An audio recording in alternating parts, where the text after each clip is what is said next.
I just did a nice solid like clearing my throat. You ever get that? You ever get that to like really warm yourself up, get ready to talk for a couple hours?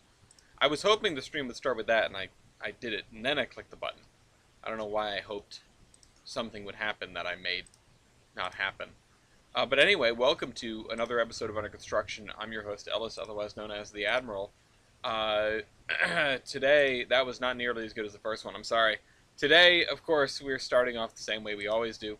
I just dropped the link in our Discord server, which I invite any viewers to check out. I also invite you to check out theironhorseman.com. It is linked down in the description. You can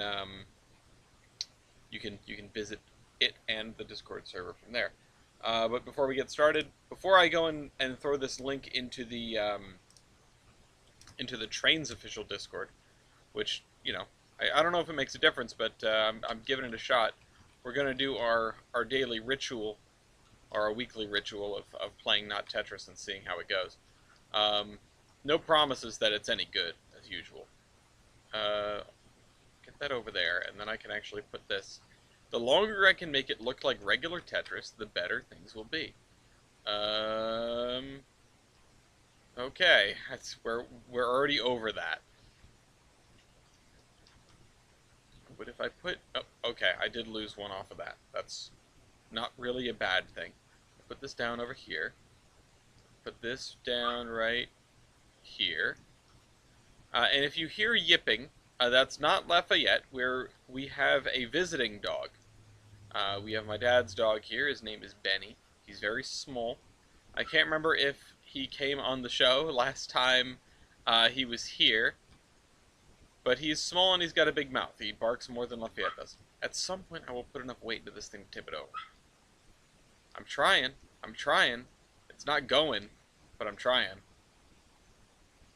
What if I... Oh no, that doesn't work. That's the wrong way around. Oh, and that just locked it in place. I think I just screwed us. I think we're in trouble. What if I... Oh. Okay. Well, I have made an art piece. That is for sure. That's something we do every time. We make art here. That was poor placement on my part. And that... Ooh! Okay. Alright. We finally got that to collapse a little bit. We're looking at some structural collapse.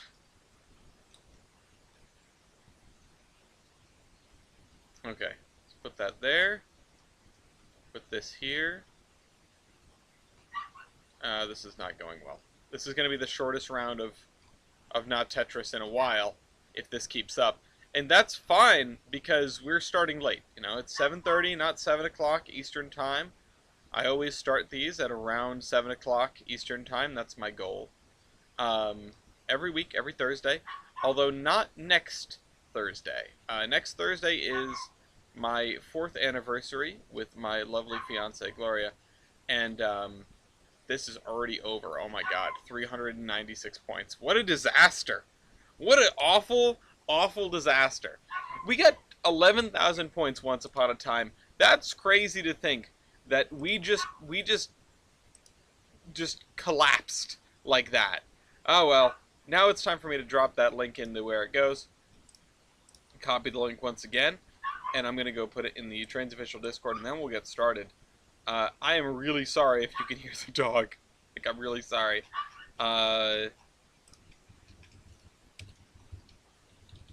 Stream live right now. I'll throw that in there. And I haven't gotten flagged for putting it in there yet. So, we're going to keep going. And I might shut this door, because goodness gracious. Anyway, so this is our towns of South Bellington and Bellington. This is where we've been for a while if you're new here. And, oh, I need to move my window over so I can actually see the chat. There we go. Last time we ended off by dropping the stadium in, which, I don't know, it's there. I don't know how much I like it, but it's there, it fits. We had this strangely shaped block that I wasn't sure what to do with, and someone suggested stadium, and here we are. So, we do have to get done these blocks sooner or later, but I've been talking about sort of finishing the connection, right? We've got all this downtown-ish area working, or done. We've got all of this area done. And excuse me while I shut this door.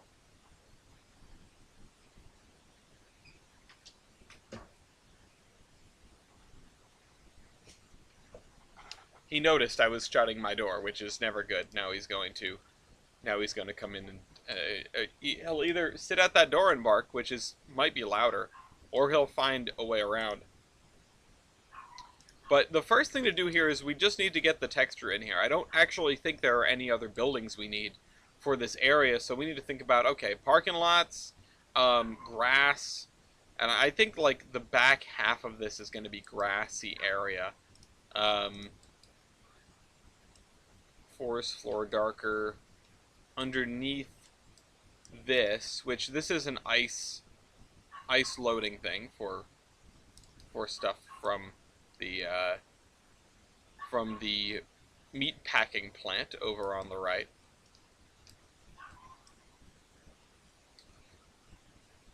Okay, let's put that in there. And we also have this little diner here. Now, I probably should put up a fence. We've been doing more stuff with fences, which I know is a sort of weird distinction to make, but a lot of it has been fairly open up to this point, across this entire map, which is not particularly small. If you're new here, there's a lot of map. It goes all the way down there, and this is part of a greater project that maybe will be done someday, but who knows? It's one of those things that it goes on forever and ever, and I've made my peace with that. The regulars, they know I've made my peace with that. Alright, so let's fill this area in with this gravel. Now, there's always room for a couple little outbuildings. There's always room for like a corner of the yard that's full of junk, you know? So we'll probably take advantage of that at some point. I don't know how this works, how this would have looked. Now, the entrance is back here, so I'm going to imagine that I want to put a gravel road along here, which, let's see if I can find a good one. There's a good one. My physical pick list, aka the entire rest of the map. So, straighten that out right there.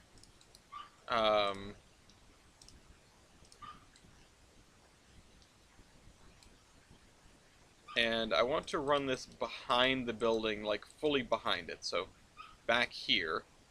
Now the issue is that doesn't line up at all, so what we're going to have to do is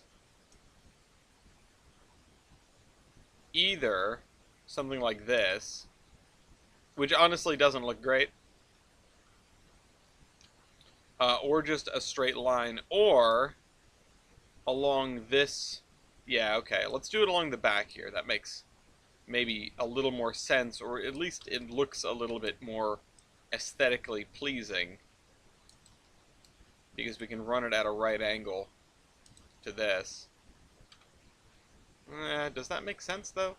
Should I put the curve in here and run it parallel to this? Yeah, let's do that, then. We know it's going to be a straight, a curve, and another straight, and that's how it works. That's how everything works. I talked about roads last time. I talked about how they're generally designed curve, straight, curve, particularly highways, because that keeps your drivers attentive. It keeps them alert. It keeps their focus if you're not going in a dead straight line. Anyone who's driven through the middle of nowhere, anyone who's driven through, like, Wyoming, knows how easily that can just put you to sleep. I wasn't driving, thankfully, when I passed through Wyoming, and I fell asleep. It lulled me right to sleep. I was, like I said, not the one driving, thankfully not the only other person in the car. I stayed awake for as long as I could. The other passenger fell asleep immediately. But I get it, you know, I am not much of a vehicle sleeper most of the time. But that was uniquely boring. Like, so boring. Um, okay, and let's fill this in with some kind of grass, I guess, because I don't know else you would. I don't know what else you would put here. Um, if it was a more modern route, something because this is the 50s ish. Uh, if it was a more modern route, you could get away with like a drainage or like a retention pond or something. Now that would be a little bit difficult to craft without the HD terrain, but it is what it is. You could still get away with it. You could still do it just by putting a little depression in the ground, or even just simulating it. You could make it look like there's more of a terrain change than there is, and add a manhole sort of thing in the middle of it. I'm sure there's something for that on the download station. All right, let's do this.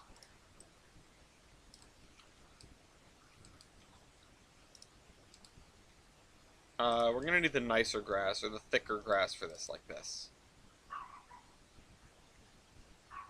The dog's going nuts. Yeah, I know. I'm sorry that you can hear him. Benny is having a really rough day right now. He is trapped inside with me instead of outside with Gloria, and more importantly with Lafayette, who he really just wants to hump a lot. Um, I'm looking at the level here. Oh,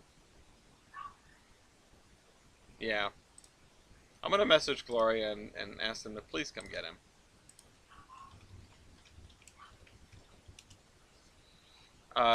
Anyway, hopefully that will resolve that problem at least on some level. I expected both of the dogs to go with Gloria, which is why I expected this to be a little bit less chaotic. It's not every day Benny's here. And now that I'm posting this in a more public place, I feel like, I mean, despite the fact that it's already on YouTube, it's on the internet, anyone can find it, although nobody does, of course. Word spreads best by word of mouth. The algorithm does not favor me. I don't have flashy thumbnails or clickbait or anything like that, so, you know, it's not the price I pay. It's just I don't feel like doing that. That's a lot of effort. You know, I don't really care for it myself when I see it on content, and it sort of makes me go like, oh boy. I will still sometimes watch, stuff with clickbait-esque media, thumbnails, etc. Partly because I already know what it contains, and basically exclusively when I already know what it contains. Um,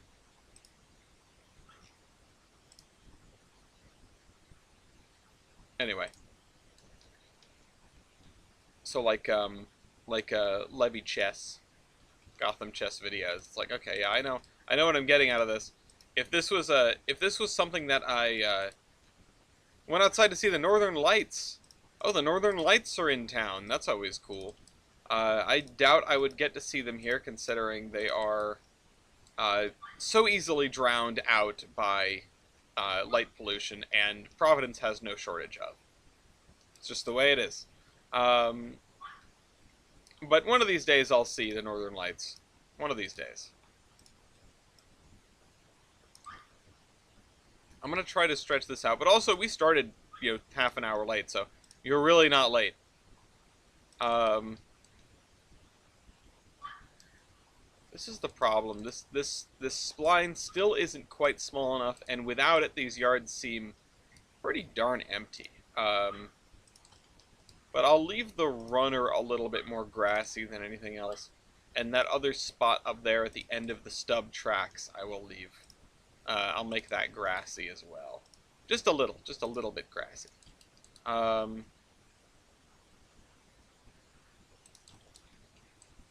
Alright, I just heard Gloria either come back in or take him out, so that should be the end of our barking woes. Maybe. We'll see. I shut the door, so I don't know what's going on out there. I don't know what's going on out there. As I was going to say before I got distracted, yeah, word of mouth is the best way to spread this. If you've got friends in the railfan community and they need something to listen to on a Thursday evening, feel free to direct them my way. Also, if you've got railfan friends who you think you would be interested in trading cards, I would invite them to check those out as well. It's more fun with friends, you know. If you're the only one in your locale with trading cards, it's a lot less entertaining than the alternative. Okay, how are we going to fill in this gap here? I was thinking something in between this and this, which this comes to mind, but this is already here. Well, let's see how it looks. Some of this is already fenced in, which is nice. Oh, this fence does not end. I feel like it should. We've got 3 kinds of dirt over here. We have the intersection of multiple kinds of dirt. Hello, Comrade Pat. Alright, we'll probably do the edges of this up with the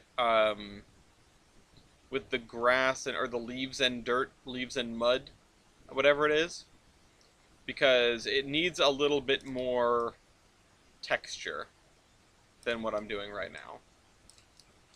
Honestly, I'm tempted to put this up to like here and leave this as the driveway, but no, that doesn't go over well in my brain. Let's see, give me this.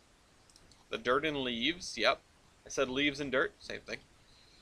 And I'm gonna just fill in the back here. And this is, you know, you look at this, you get a similar area in real life. What it's really doing is it's telling you where the property lines are.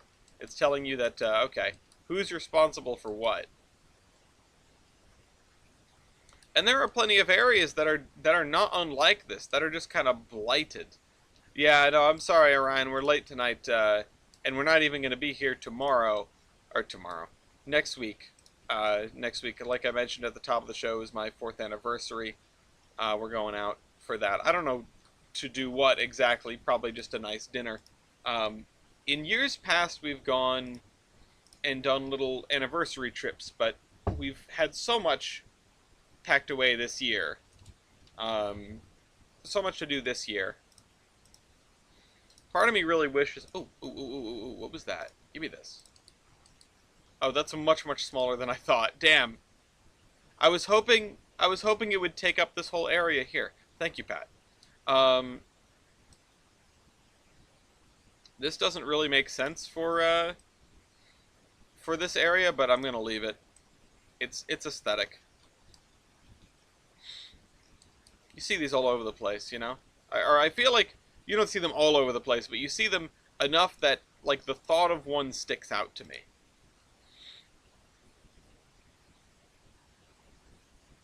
Alright,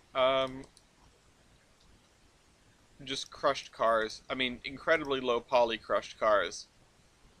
I want some of those really nice scrap piles. Yeah, like that. In fact, if I just, like, spam a bunch of these... What happened to the random rotation? I turn on... This is the least random rotation ever.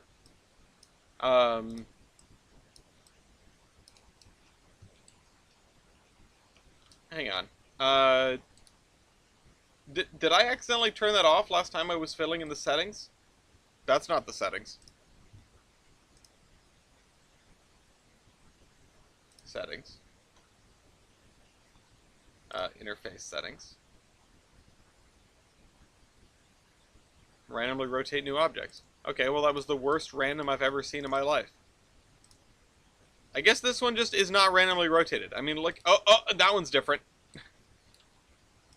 What the hell? Alright, but yes, absolutely. I have indeed heard the news out of Indiana. It's funny to me how many people tried to tap me on the shoulder ahead of time and tell me what it was. I got that while I was out in Colorado. I got it like the day before the announcement. I got it during the the teaser lead up, and this isn't a boast. I just genuinely find it extremely funny or not maybe funny isn't the right word because I don't want to goof on people. I really do appreciate it. The folks that trust me enough and find me worthy enough to reach out and say like, hey, do you want the scoop? Um, Now, in the end, I was being overly hesitant because I knew what was coming. But it still did not take me or anyone particularly long to suss out what the meaning of the teasers was. Because I wanted to, you know, obviously I wasn't going to spoil it for anyone, for any reason. Um, but if everyone was sort of reaching that conclusion, I wanted to reach it with them, if that makes any sense. And the blueprints that went out, it's like, okay, this narrows it down to a lot of stuff, and or the who was posting narrowed it down to a lot of stuff, or narrowed it down to a relatively short list of possible options, and then the blueprints, right? The blueprints. Um, uh, the like singular dimension that you could see was enough to confirm a lot of people's suspicions, which I thought was fantastic and really like I thought that was pretty funny. Um, because the fact that the fact that the um uh that the announcement was only going to be like 3 days after the teaser. The fact that they did a teaser at all, you know, it's so many things, right? It is. I feel like I've heard people asking like why drum up the hype, and it just strikes me as because it's fun, right? Because it's fun, because it's entertaining, because hype is exciting, and this isn't the next Call of Duty, right? This is a massive restoration program on a large and important steam locomotive, um,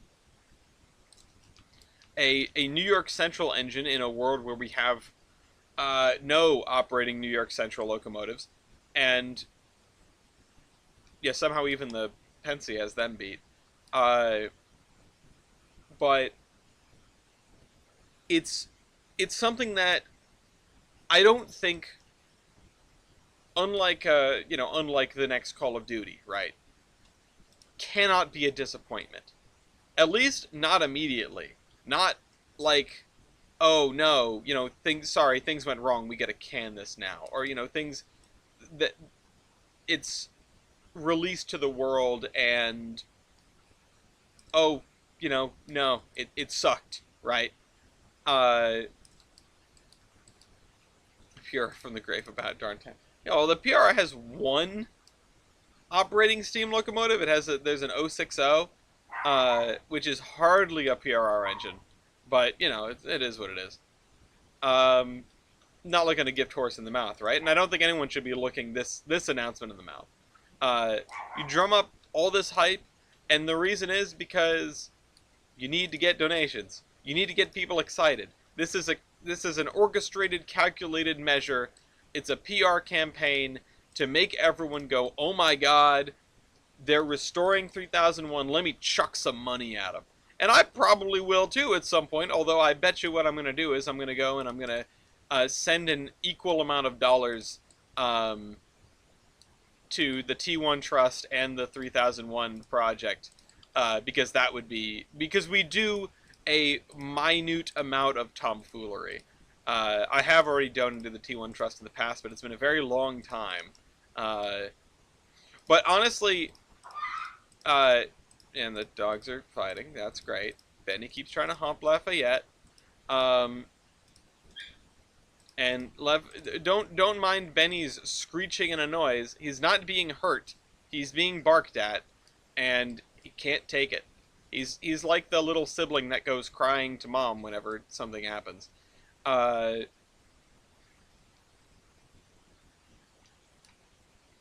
When you tap him lightly with your Minecraft sword. Also, there, my old boxcar. Yeah. Okay, so this is this. Got some junk over here. Got some cars parked. Um, let's see what else is going on.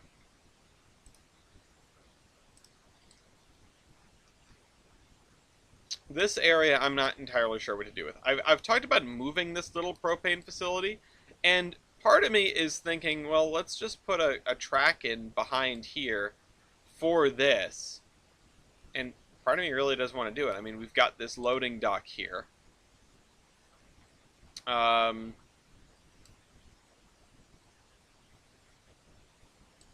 the other question is like, do I really want to add more spurs? Do I really feel like we need more spurs?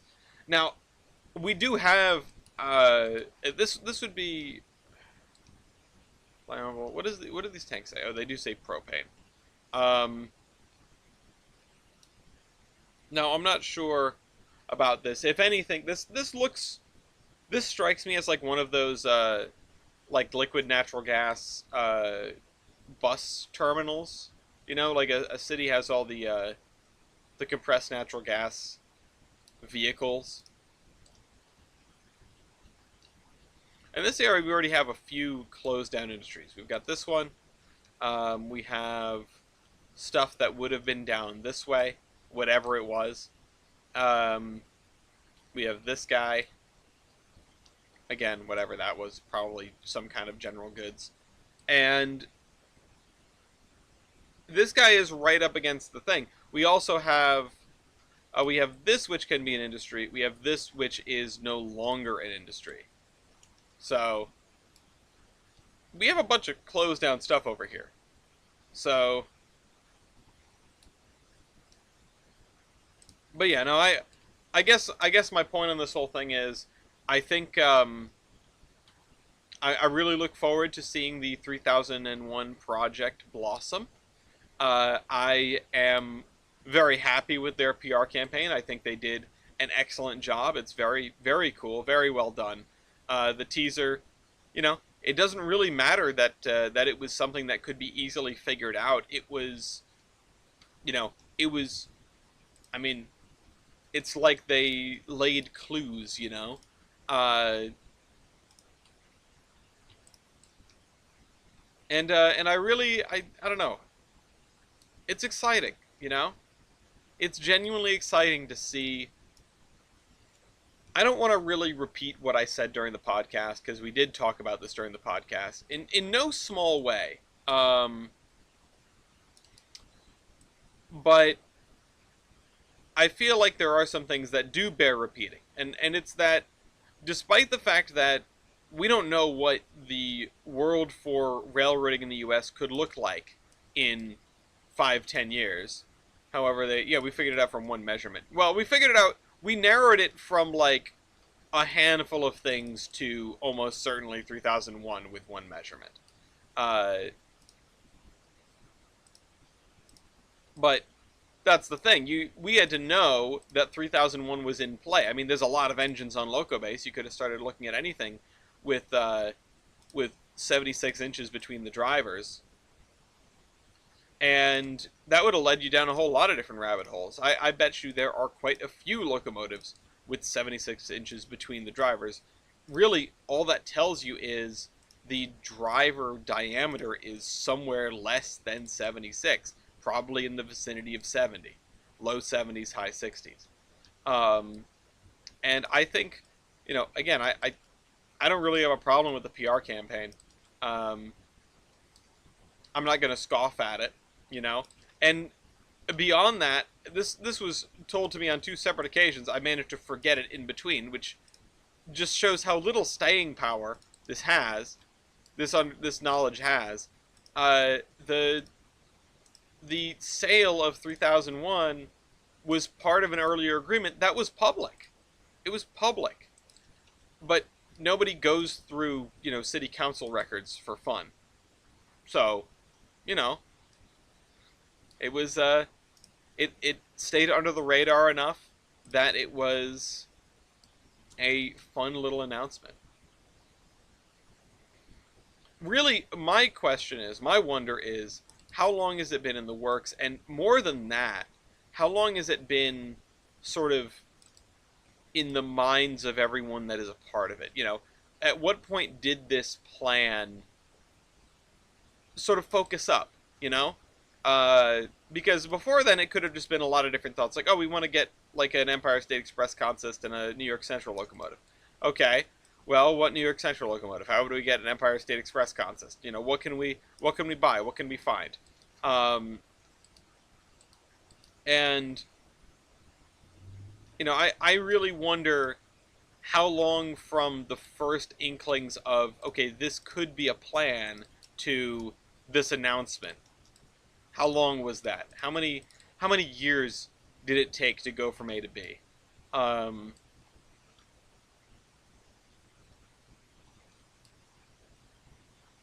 Now I'm realizing something about this building here, and I think, hmm, we might have to do something that is a little bit frowned upon, which is just have this in the parking lot, or have this in the lot, as it were. Let's see. But yeah, we don't know how what Class 1 railroading, or even railroading at all in the U.S., will look like in 5 or 10 years, however long it takes for them to restore it. I know they said 2029. I think they were shooting for that. Uh, don't quote me on that. That's just what I vaguely remember seeing. That might not have been the same project. Um, it was just something, that a number that I recall coming up in discussion. And 5 years is a relatively short timeline for this kind of thing. And not that I don't trust Fort Wayne to do that, because if anyone is in the position to make a difference like this, it's them, I would imagine. Um, but uh, Benny, Benny, Benny. Uh, if anyone's in the position to make a a run on this thing, it's Fort Wayne. Uh, and if they say they can get it done in 5 years, I generally trust them. Hello, Mew. Um, but if they end up falling short of that, that wouldn't really be a surprise, and I wouldn't be disappointed. I mean, restoring a steam locomotive is a hell of a process, and you never know what you're going to find when you crack it open. Uh, Things might be in worse condition than they think. There might be things that they haven't been able to properly inspect without the locomotive in 1,000 pieces.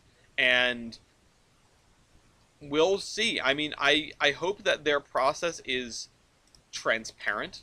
I hope that we get to learn about whatever they go through. I hope they end up garnering some kind of social media presence with this whole thing, because there isn't an equivalent of the Fort Wayne YouTube account, or the Silvis YouTube account, right, for Fort Wayne.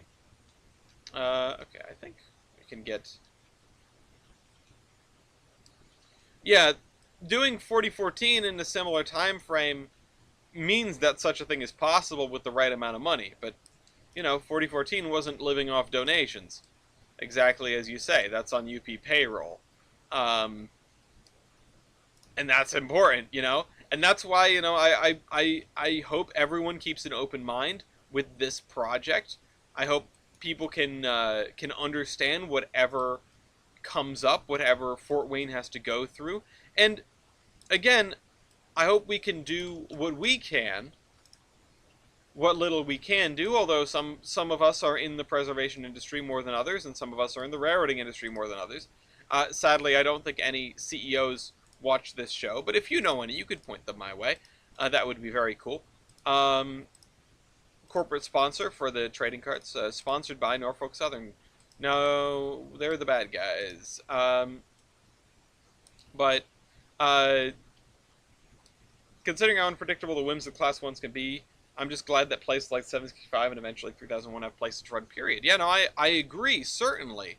Um, Having a place like, well, like Steamtown, or like the Buckingham Branch, or the Iowa Interstate, or any of these shortline operators that are willing to, any of these other shortline operators that are willing to host a steam locomotive for giggles, Um, I it's great that we have them. It's great that they exist. It's great that uh, this can happen on without too much sort of without too much trouble. I mean, it is a lot of trouble, uh, but it's not impossible. And a group with the right money and the right experience can get a locomotive over the main line to where it can operate. Um, and beyond that, but yeah, I mean, I don't need to go over the point that again the exact same points I made during the Terminus podcast. I invite everyone to check that out. 3001 was probably the best discussion topic, either that or the Floridian, and it was towards the end of the show. Hello, Evan. Um, I feel like restoring smaller engines have a better chance of long-term potential and long-term runnability, especially of a hostile class one. Yeah, it's a question of what do you count as a smaller engine in this case? Because I feel like certain engines they'll never have the legs to go to these short lines where they might be invited to operate. I think anything smaller than a Mikado, you'll have a real tough time getting it somewhere. Um, Not even just because you can stick a locomotive on a freight train or whatever and get it to where it's going. Yeah, okay, something tiny like one of the Grambling engines, I definitely see your point. But if something is going to be like touring around and hitting up different short lines uh, on its own wheels, then I wouldn't imagine anything smaller than a Mikado or a Light Pacific being able to really get out anywhere and stretch its legs. If you're a mogul, if you are a 10-wheeler, even the smaller Mikado, you're probably never really leaving your home rails because to move something like that, even on a freight train, can be prohibitive, like really prohibitive. Um, so anyway, what I want to do is I want to take. This is going to look really dumb, but you're going to have to bear with me. I'm sorry about this. The curve, this beautiful, graceful curve. Ah, how much do you hate that? I hate that. Um,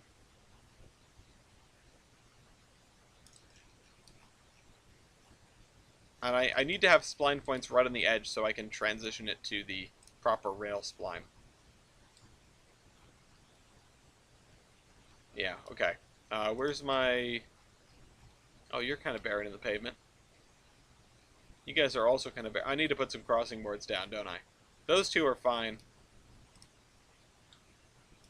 Street run. Um,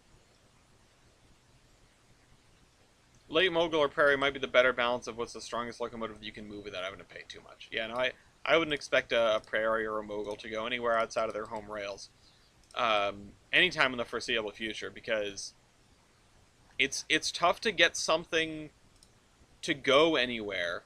It's almost easier, right? It's almost easier to run something on its own power, but it is not more cost effective to do so, and it is substantially more like logistically difficult uh, in terms of operating like problems, you know. Uh, but a move to just get a mogul somewhere is probably just it's not going to happen.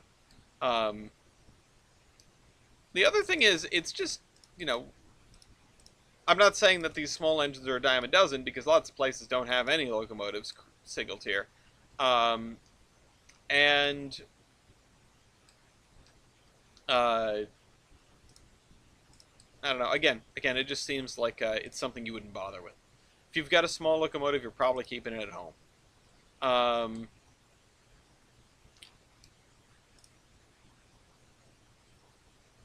Also, there's the like star appeal. You know, why would you bring a big locomotive, or why would you bring a small locomotive anywhere? It's just a small locomotive, unless it's a place that never gets steam, and it is something you can truck around like a Grambling engine. I'm not saying that I agree with the sentiment, but I can understand why such a sentiment might occur. I'm really just trying to answer the question of like why Everett 11 doesn't go on tour. Um, because it's a small thing, and that's a lot of money to get it somewhere and have a relatively small locomotive, which is not, you know, which doesn't have the star power of like 611 to bring in the crowds to make back its cost to bring it there.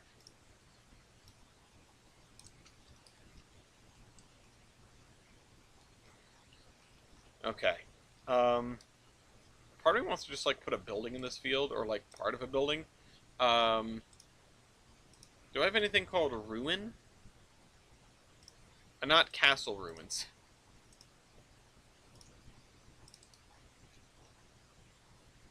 That's enormous. What if I make it half size? Okay, that looks more like a normal warehouse, but these walls are literally paper thin. Um, Same with these. Damn it. Um, Ruin cottage, ruiny. This is honestly kind of a cool little building. I don't know what I would use it for, but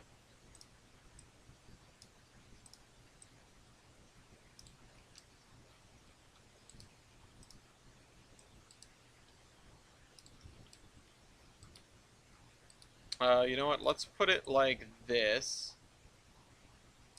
and then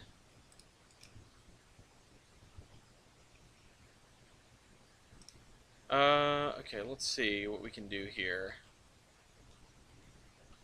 Abandoned center beam.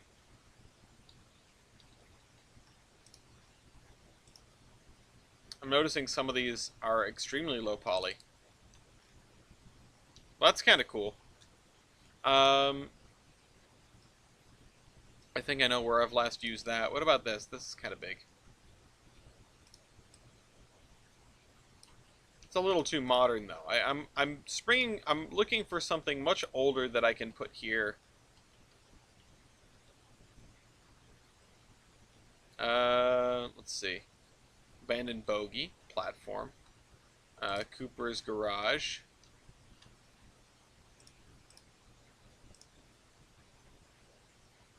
What? Let's see. More abandoned thingies. Row houses. I don't really want to fill this up. I was kind of looking for a ruin because abandoned, it's almost too put together, you know? Um, like, having all four walls intact is more than I want to ask for. What the heck are you? That's some kind of swamp house. Um, Derelict wooden building. It's not generic enough. We already used that. Um, Turntable. That's a cool looking turntable. I think I know what I'm going to do, but let me try Derelict. We got a Derelict fridge. Derelict is a good call. There's lots of cool stuff in here.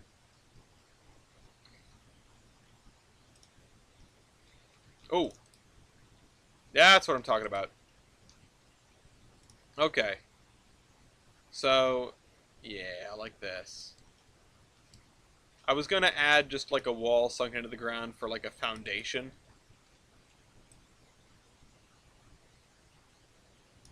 Let's put this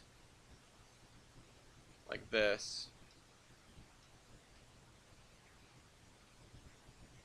Part of me wants to put this not on the 90 degree just to make it feel that much more off kilter. Which I think it is, but, you know.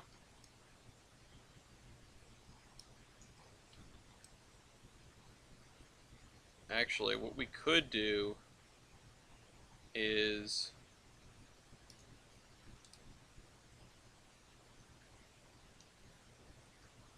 Well, if I hide the graffiti, then that is the tallest part of the building, which... yeah, I'm cool with that. Um, And this, let's just use this here around this building. And also I probably want to throw up some fences too.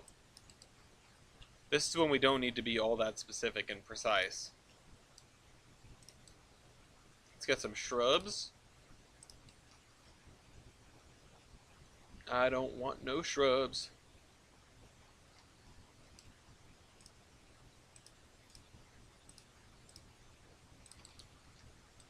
That song came on Horseman Radio the other day. I had forgotten it was even a thing. Okay. Let's do that. And let's probably fill out some more of this area with shrubbery.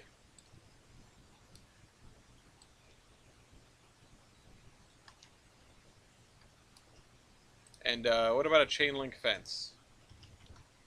Or actually, no. We can do something far more intense than that. I need like a scrap fence. Fancy metal fence, yeah.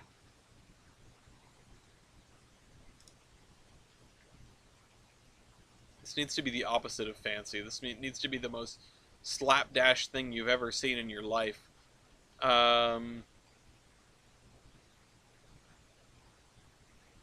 Fence, fence, fence, fence, fence. Fence iron? No, that's going to be way too fancy.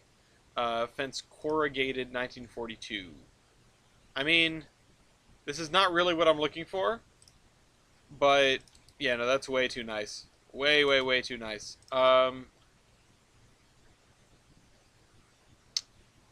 Fence, rusty fence. No, I don't know if I want rusty fence. There's only so many fences.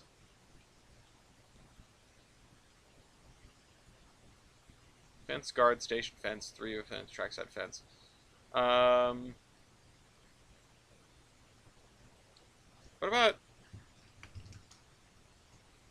No. Metal fence?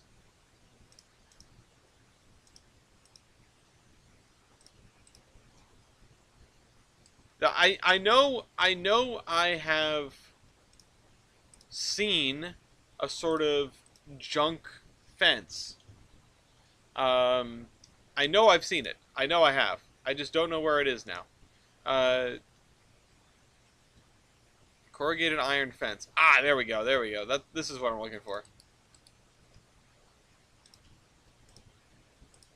Slapdash fence. I can always make it look trash. Well, I can't change the texture on the fence. If the fence is too shiny, that doesn't sell the illusion very well. This area is going to be, like, quarantined. Laurie is yelling at somebody. Wrong way. We just need this diversity. And what by that what I mean is I want anyone who's driving around on this route to be able to see a variety of different things without really coming off the tracks. Because there's going to be an absurd amount to do on this route. It's going to be sort of like playing a Tier 5 Contracts Railroader map by yourself. But that's fine. You'll have the AI on your side, I guess. And you might even have Living Railroad on your side. So, yeah. Let's do... You know what we should do? Because we need the parking lot. We need the former parking lot, which should be either this, or I want to try what this looks like under the grass. AI is not on your side. Yeah, the AI wasn't on my side either, but I made it work. Sometimes. In fact, I've been doing some interesting stuff with Living Railroad. Just, excuse me, just sort of testing it out, and I'd like to test it out on this map, but I would wonder if it would even be capable of doing what I wanted to do. It's just not quite there yet. This isn't the kind of map for it. Okay, so we've got that building in there. hopefully someday it will be able to handle this kind of map. But until then, we've got the regular AI. But I'm no longer building this map with the AI as a tag along. It takes a little too much processing power at this point, and it has been very problematic. But I want asphalt for this. Not you, not you. Like proper, like dark asphalt. Like you. There we go.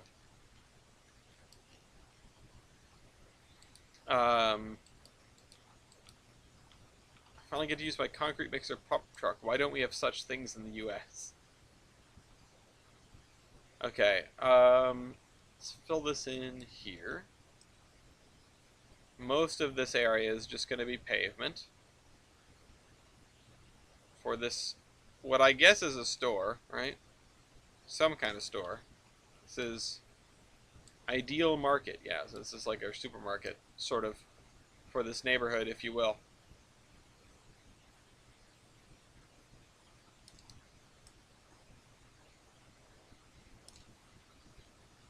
And, okay.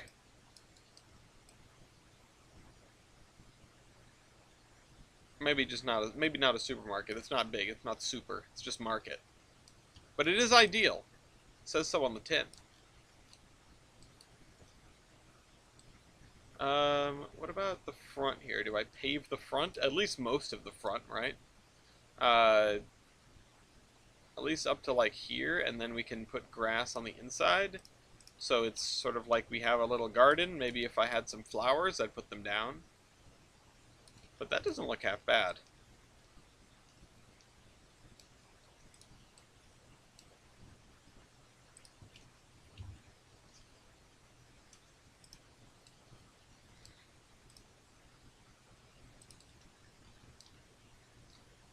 Maybe a little too subtle there.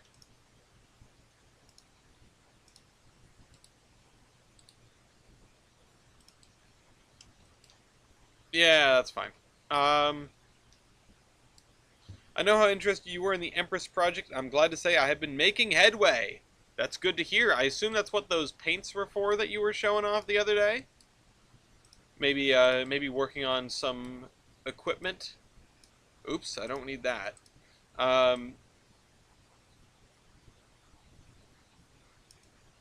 One of these days I'll run into you in the PN and you can tell me all about it then as well, and catch me up, but I do want to hear where you're at. Oh shoot, give me this. And then, like that.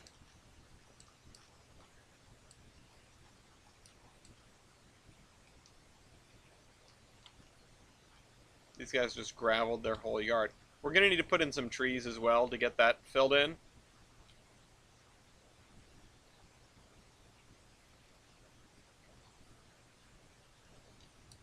And this is interesting, you know, because this yard would have been like outside of the city.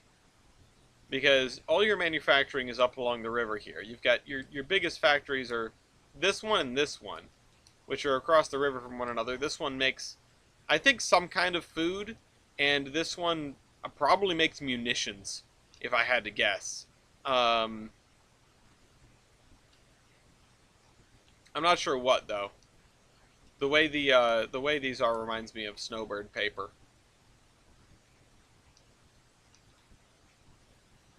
Okay. This this place maybe makes books, is my first thought. Um, this I don't know. So let's name some things. And I'm so like off the, what the hell? Oh, okay. I just got a pop up on my Google Doc. Um, Industry ideas. Yeah, okay. Well, we don't have like pallets of books, right? Maybe we could have a place that takes in paper. This place would take in paper. It would make sense if it's like getting leather from down the road, right? I bought a helper locomotive, Heritage GP38-2. I'm going to be working my usual magic on. That's great. So yeah, let's what do I want to rename this place? I think because we're making books, the first thing that comes to mind is Minecraft, and so what do we name a book place? A book manufacturer, a book binder, um, or just like we could just do Mojang printing, right?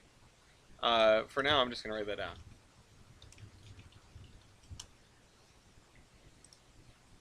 Save changes. Palewood. Palewood is good. Okay, hold on. Let me go back to my freight cars and loads here, because if I look at uh, I don't have pay. Where's paper? Um, paper roll bleached. Yeah, okay. So we got that paper roll bleached and paper roll 5x5, and also just regular paper roll. We could have any of those things dropped off. In fact, we could have both of them dropped off, which would be a kind of funny way to do things. And then we don't have, a book, but we could just have it spit out general goods, right? Uh, crafting press is actually a really good one. I think I'm gonna go with that. Crafting press is super clever. Um, this place is some sort of like I was thinking dairy of some description. Maybe it would just take in milk. Honestly, it'd probably just take in milk. Um, but I see a white building. I think dairy. Um, crafting press. This place. Um, it can't be called something over the top. Like every place that makes munitions is like just called something unassuming, right? Oh, it's Lockheed Martin. It's Raytheon. It's just like a company. It's you don't know what it makes, but it makes bombs. Texas Instruments. Actually, hold on. That's what we're doing. We're gonna do Tolbrind Instruments. All right, we've got that. Which you know what? I need to. Why doesn't it show map options? Named objects. Okay, that's why.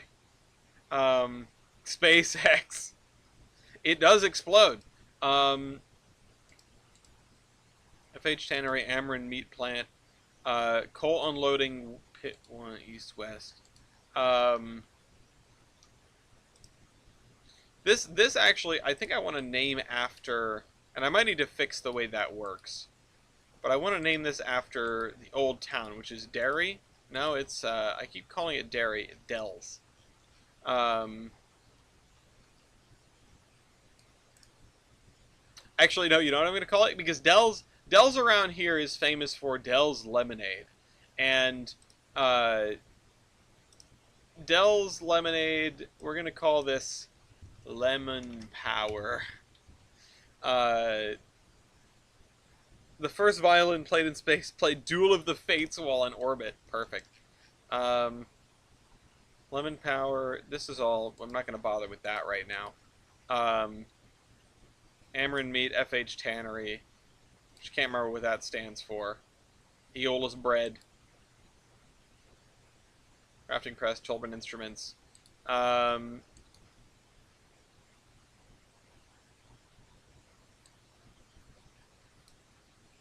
Anyway. We have a little meat plant. We don't need to name all of these things, but I wanted to mark down the ones that... Banana bread. No. Oh, we could, though. We could drop off bananas. We could 100% drop off bananas here. Oh, no. Oh, no. Imagine that's what this track is for, unloading bananas. We have pallet of bananas, don't we?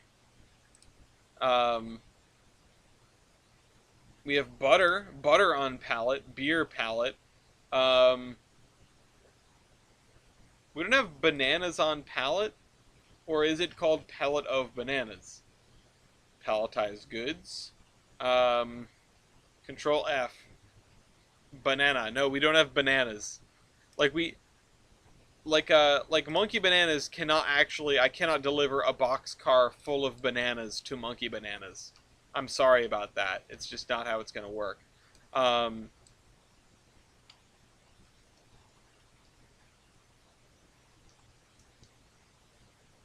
okay.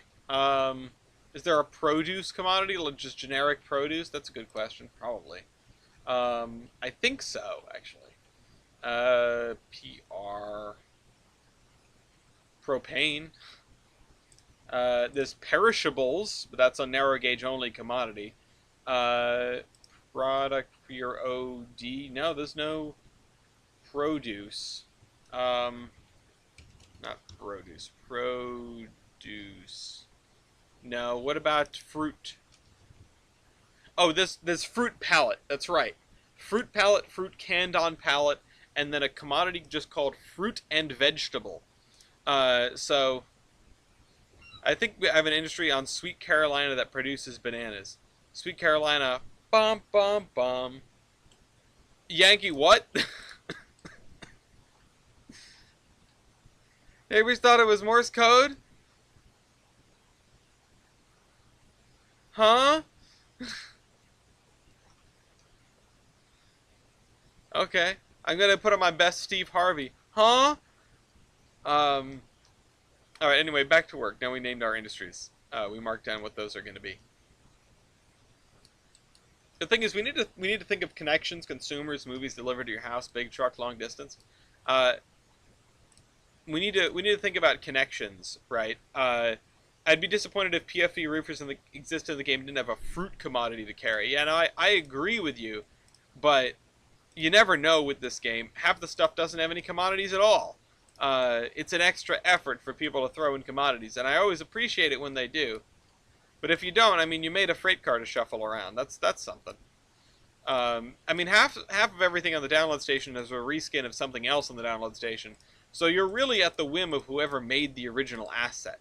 Like, 95% of stuff that I've downloaded, not 95% of stuff, but plenty of stuff that I've downloaded is just like, okay, this has the same commodities as something else, even though it's a different road name or number or whatever. Yeah, having the boatmobile available really throws people for a loop. But if I want to jump into the seed layer, and then just throw down like so what do we have for assets that are available? Actually, what carries the fruit pallet? There's a few things that carry fruit pallet. There's the pacemaker boxcar, the NKP. Wait a minute. The pacemaker boxcar should not have that marked. Sorry, you can't see what I'm doing, but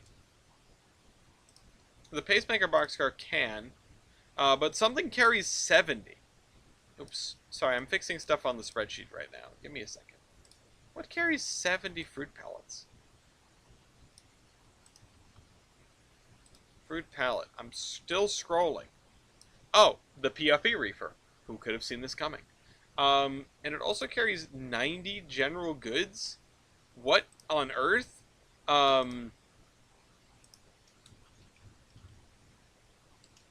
This is a lot. It's a lot of stuff.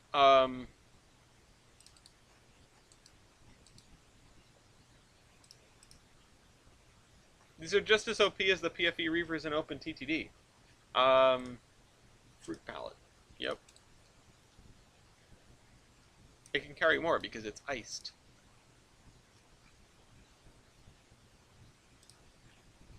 Reefer ice. Invisible.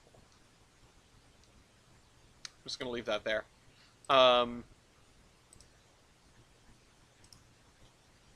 Tropica boxcars. How's the mail train coming?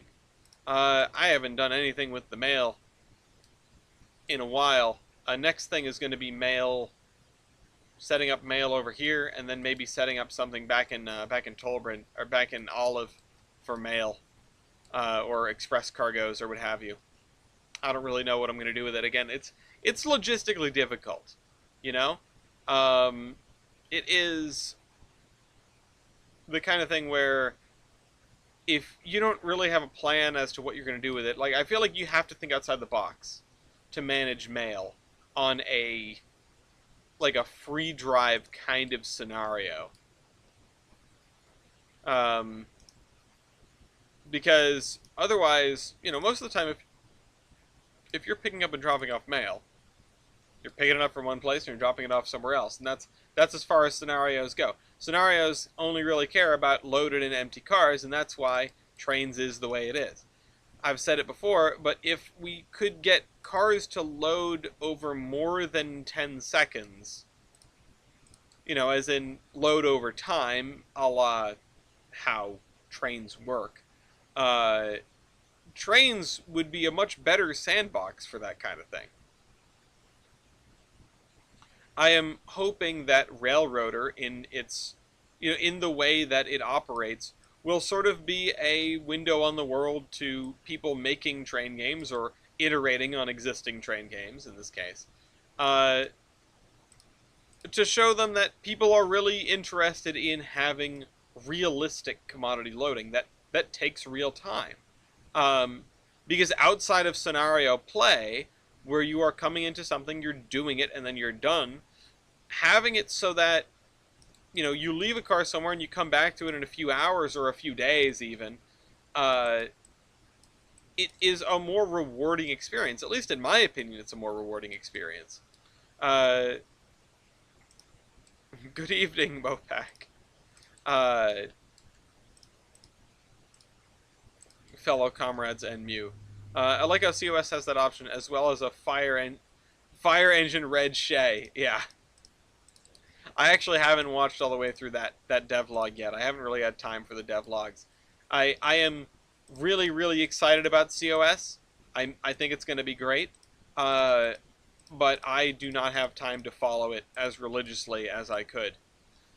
I'm going to get it when it comes out. Spoilers for the Royale, I just have to say, like, damn, Mopac, you didn't have to do him like that. He's not the one that beat you. I hope everyone gets a chance to watch that Royale, though, because that's a pretty decent one. We only had a little bit of technical difficulties. It was a bit of back and forth there, but I feel like at the beginning you could, well, no, I picked it wrong. I was gonna say you could guess who won, but I picked it wrong.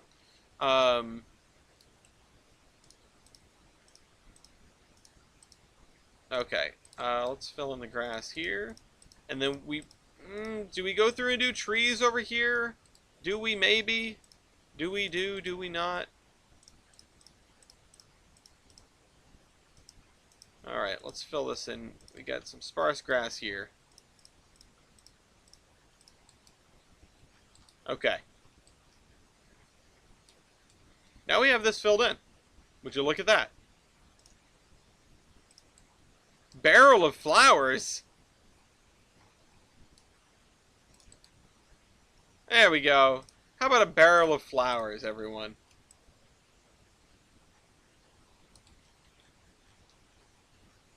Actually, can I remove that now that, I can. I was trying to call Mr. Help Price that Milky didn't have. You did try. You tried. Everyone fought hard that game, I gotta say.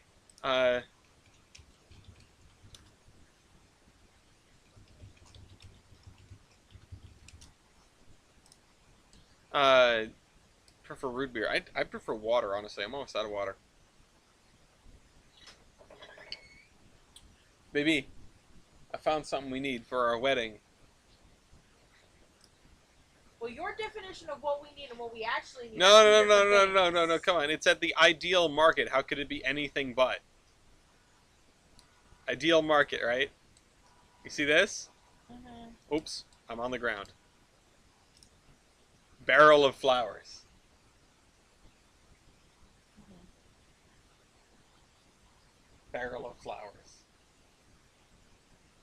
You deserve a barrel of flowers. Because I love you so much. This soup. Wow. True, though. There was no CPR, Hudson. No, there wasn't. Well, be the change you wish to see in the world. No, he means in the Royale. Hi, baby. You smell fruity. Thanks, I guess. Why do you smell fruity? You smelled fruity when you came home, too. A little bit. Maybe it's the perfume I put on earlier. I guess so, if it's hanging in there. It's still on my jacket, on my Sabaton hoodie. So it probably is. Let's see, what do I need to... Oh, this road needs to get replaced with a better road.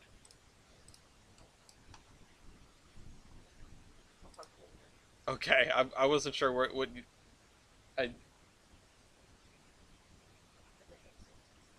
Oh, okay, alright. Bucket of flowers? No bucket of flowers. Bucket of flowers! No. The Royal Hudson is kind of a beast. I'm not gonna lie. I don't know. The Royal Hudson was on a real tear when it was in Locomotive Versus on the podcast many moons ago, and the only thing that stopped it was the Blue Goose. So, Mew, I think if you came back to it now, you'd be much more satisfied with it and yourself, because it's a good chooch. Place supplying with selected asset. What wedding present? Yeah, bucket of flowers. Sort of random asset to have. Okay, let's make this... Nope.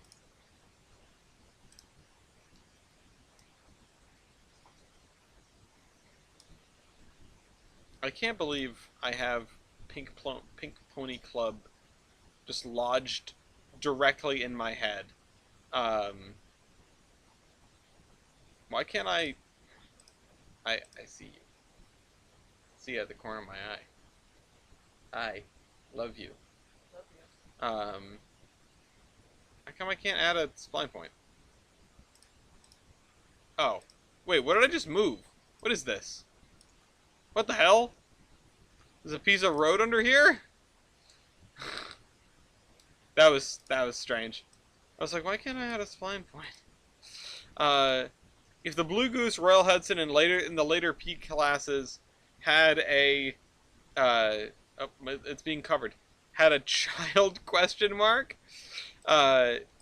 See, the thing that I love about Locomotive Versus, and just like looking at locomotives like that in general, is that everything's got downsides. Everything's got downsides. No, there is no perfect locomotive. There is maybe a perfect locomotive to beat out a specific engine. That's not quite as hard, but the perfect locomotive doesn't exist. Which I think reflects the nature of locomotives as well as anything else. It is... Oops, hold on. Replace with selected asset. Something that we encountered a lot along the way with Locomotive Versus, especially early on, when the folks who started it cared about it, Milky excluded.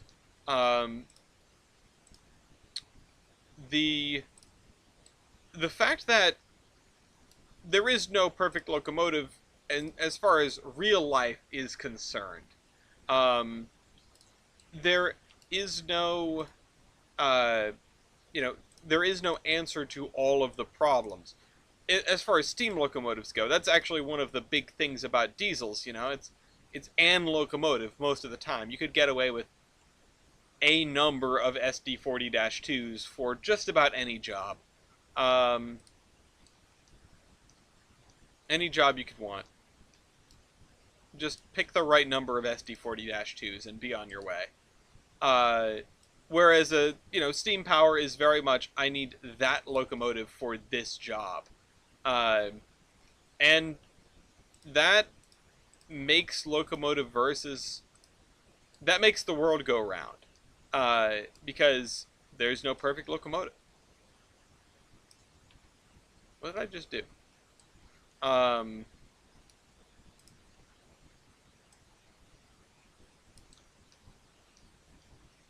The Brazilian 242N Meets a lot of criteria. Is that Laporta's thing? The thing that we weren't sure if it existed. Still, that we were trying to figure out. I mean, there are great locomotives out there. Don't get me wrong, but there is no end-all, be-all of locomotives. Something will always have an advantage, whether that's in being lighter than another locomotive, or having larger drivers, or having, you know, a better factor of adhesion. Uh, it's the kind of thing that we don't necessarily think about in the arguments, right? Uh, and that's why locomotive versus is important. That's why finding the right criteria for a given argument is important. Finding the right, like, if you and someone are entering into locomotive versus to solve your problem, it means that you both generally agree that the criteria set out in locomotive versus, or the loco games in general, is valid for comparison, and that's the first thing you need to agree on. Um, I was like Chapelon's 242A1, but meter gauge. Oh god, that's frightening. Well, and the other thing, like Chapelon's, like 242A1 is a beast of a locomotive. It's an incredible machine. It's an incredible piece of engineering. It brings a lot in a relatively small package. However, that does not mean it's incapable of being clobbered by giant American locomotives. Uh, it it's not perfect. It's very good. It's not perfect. It can't do everything, and it all comes back to it.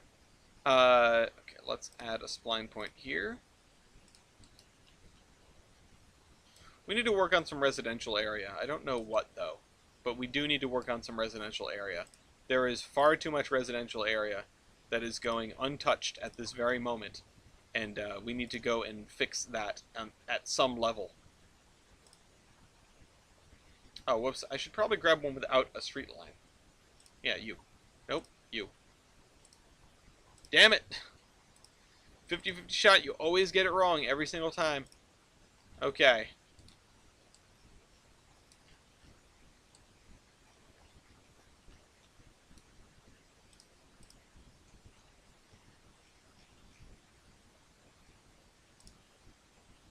Straighten spline. There we go. How many of these do we have to do? Plenty of them. Lots of them. This we actually need to swap out because I left pavement markings. Didn't want to do that. Replace spline with selected asset. There we go. No pavement markings. I probably should check that on a bunch of other intersections because I have definitely left pavement markings in a bunch of intersections that do not need pavement markings. In fact, well, you know what? I was going to say I should check over here, but the fact of the matter is, most of these difficult intersections that I'm thinking of when I think about over here, they don't have pavement markings in the first place. You just deal. Okay. So, what about these blocks right here? Now, if we look at our world, we've got a connection now where the scenery is contiguous all the way out to here, right? To the edge of the row house blocks. These row house blocks, anyway. We'll have other ones.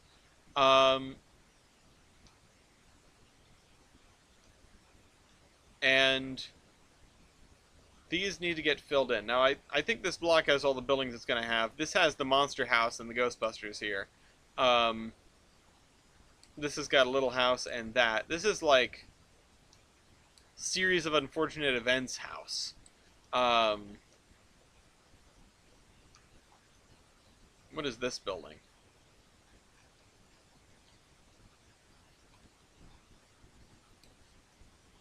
This is going to be another one of these empty buildings, I think. I'm just going to put this... I don't remember why this is here, but I'm going to put this here. I'm going to put it parallel to the track, and I think I'm just going to fill this whole area in with grass, because I don't know what else to do with it. And then most of this area is going to be grass and trees, because that's what tends to happen around these right-of-ways when there's nothing else going on. Also, this needs to be connected at some point.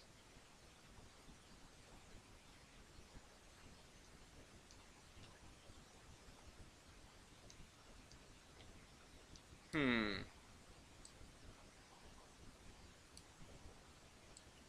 I'm just trying to think of what to do here. Are there any big chunks in the middle? No, I mean just this. We should figure this out. What is this area? What is this area? Tell me about yourself. Um, we could probably delete these. Goodbye. And this one. No use having row houses just chilling out in the woods. Um, let's jump back to Surveyor Classic for the moment and figure out what is going to be in this area. And in this area, we've been mostly aiming for these larger houses. These larger houses. And I forgot to ask Gloria for water when they were in here. Oops. Did I use the same church? This is a different church than the other one.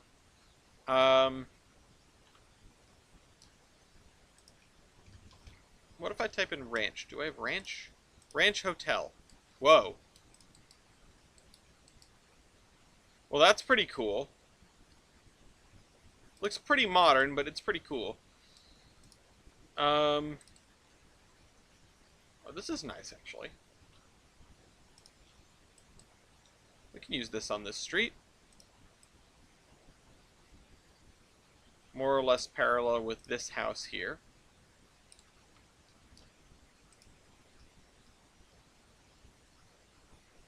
That was a lot of signs that I just saw. Fallen branches, okay. Branch line engine house, branch line goods shed. Branch bank or drive-through bank. You know what? That's true. We don't have any banks. I should put down some banks. Yeah, why not? We'll put down a bank over here. I like how it's unlabeled. It's just a generic bank.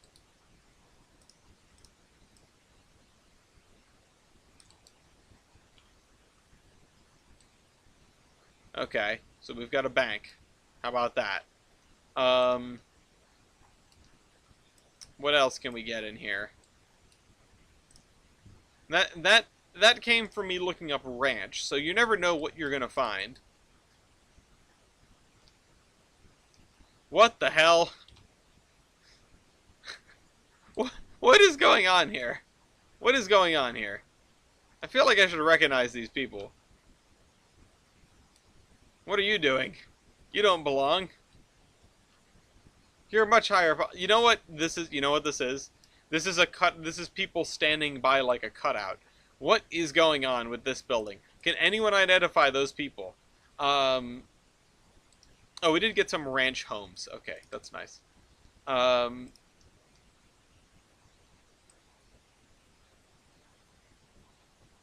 know. I love how much I spend befuddled. How much time I spend just absolutely befuddled by the stuff that I have personally downloaded. Looks to be from the show The Ranch. Okay, well that would make sense. I didn't know there was a show called The Ranch, but, you know, we learn something new every day. Now I want to look it up. Hold on. The Ranch. And it comes up The Ranch Cast. Sitcom series starring Ashton Kutcher, Danny Masterson, Deborah Winger, and Sam Elliott. This is much more recent than I had expected. From 2016 to 2020? Hold on. We're putting that back down. We're looking at it. Hold on. Ranch. Where to go? Ranch 1. Is this the house from the show?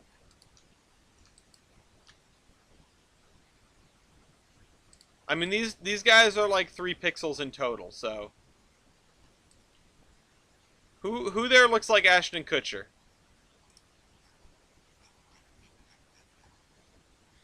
Hold on. Hold on, wait. Is it in the same order as the... No, because if anybody's Sam Elliott, it's that person there. I don't know. That's wild. Orion, thank you for your. I would call it obscure television knowledge, but I don't know if it's obscure or if I'm just out of the loop. Um, I don't watch a lot of TV.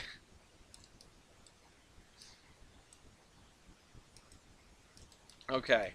Let's see. We've got like kind of a commercial district thing going on here. And it would probably be best if I put down some asphalt in front of them. So let's go find the asphalt texture we were using. I love the idea that this is a road texture. I love the idea of doing the roads in an entire map, not by splines, but by texture, and then laying down, like, splines over top of that. Neither do I, but I like shows like Yellowstone. I heard there's a need for an iPhone factory. Hi, Redding. Redding busts in through the wall. Find my iPhone. I don't know how to trigger Siri, so I'm not going to try to say something that might trigger Siri. But I feel like there's things you could say in this scenario that would make sense and would also trigger Siri. Oh, this is the grass that I wanted, not that grass.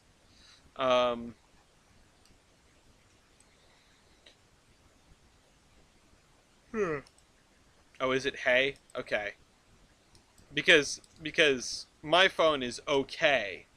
And it's overly sensitive too, I can't say too many things. Like, there are too many times where I'll say something that definitely is not the activation phrase.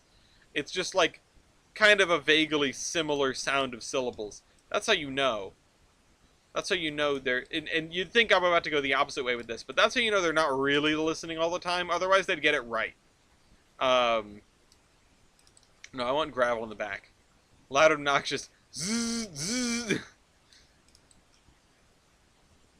And like game sounds and whatever, just meme compilation hours.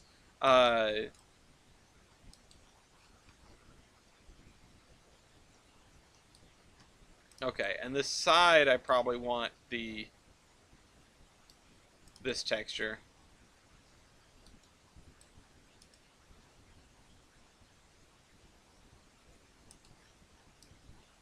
And we'll put down heavy grass over that. And that's the key to building these routes, is to spend less time waffling. Spend a decent amount of time thinking, but don't spend time waffling. If you're going back and forth between two options and you can find no substantial difference between the two of them, flip a coin. And if you're not happy with the way that coin comes up, do the other one, because that coin told you everything you needed to know. If you take a coin flip on two options and you're not happy with the way it comes up, do the other one. That's my life advice, because that means inside you already knew which way you wanted it to go. I'd be surprised. I've seen quite a few routes with all texture streets. I would be surprised. It seems like a lot of work, considering how accessible just streets are, you know? How many good street splines there are. I would be very surprised. Let's fill that in there. Most of the routes that go into a city or deal with a lot of road infrastructure. You know, that's the opposite of what I would have expected. But you know, that's a good point. Because if you do this as a base coat, and you don't use the road splines, and you just use splined like sidewalks and road markings, right? Then what you can get away with is a scenario where the buildings aren't like a lot lower than the streets. You know how that's a big problem? If we go over like, hold on. If we go, I don't know where is a good example. Honestly, right here is a good example. Although this isn't too bad, but it could be worse.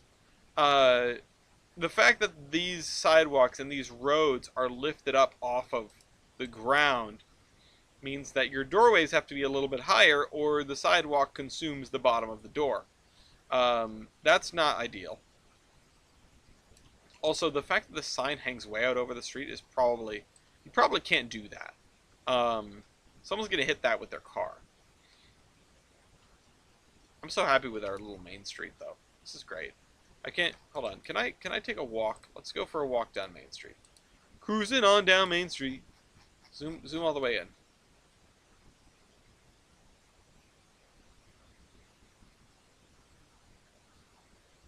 Alright, we're walking down Main Street, guys. Hotel Commonwealth. So this is...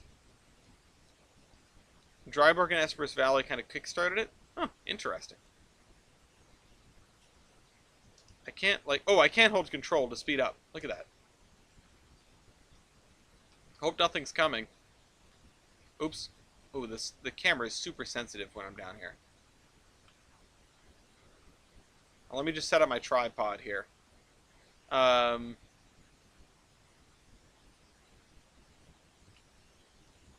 Alright, whoa! Okay. And there's that road. Okay, so that was kind of cool. That was a cool little adventure. We get to walk around at ground level. I like that feature. I appreciate the existence of that feature. Main Street has a lot more floating numbers around than I remember. Well, that's because of the frizz. The frizz is here to show us how roadway numbers, or how roads are designed.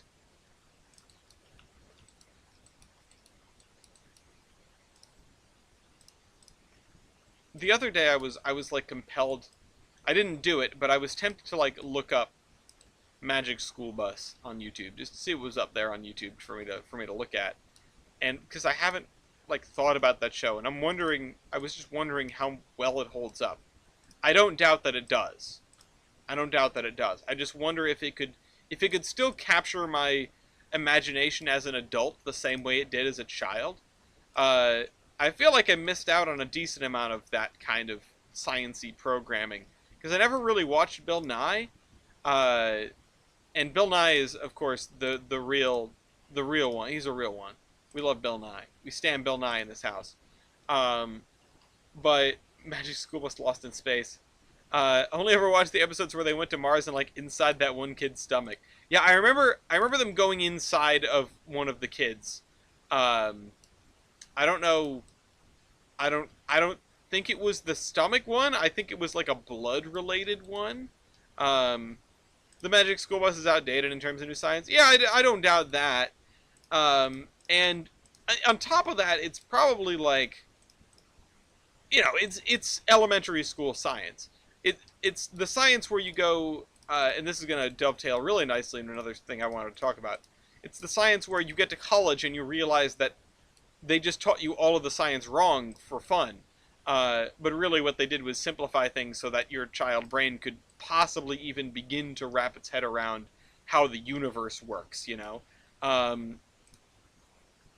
And it's fun to think about that, you know, as you get older, stuff gets more complicated.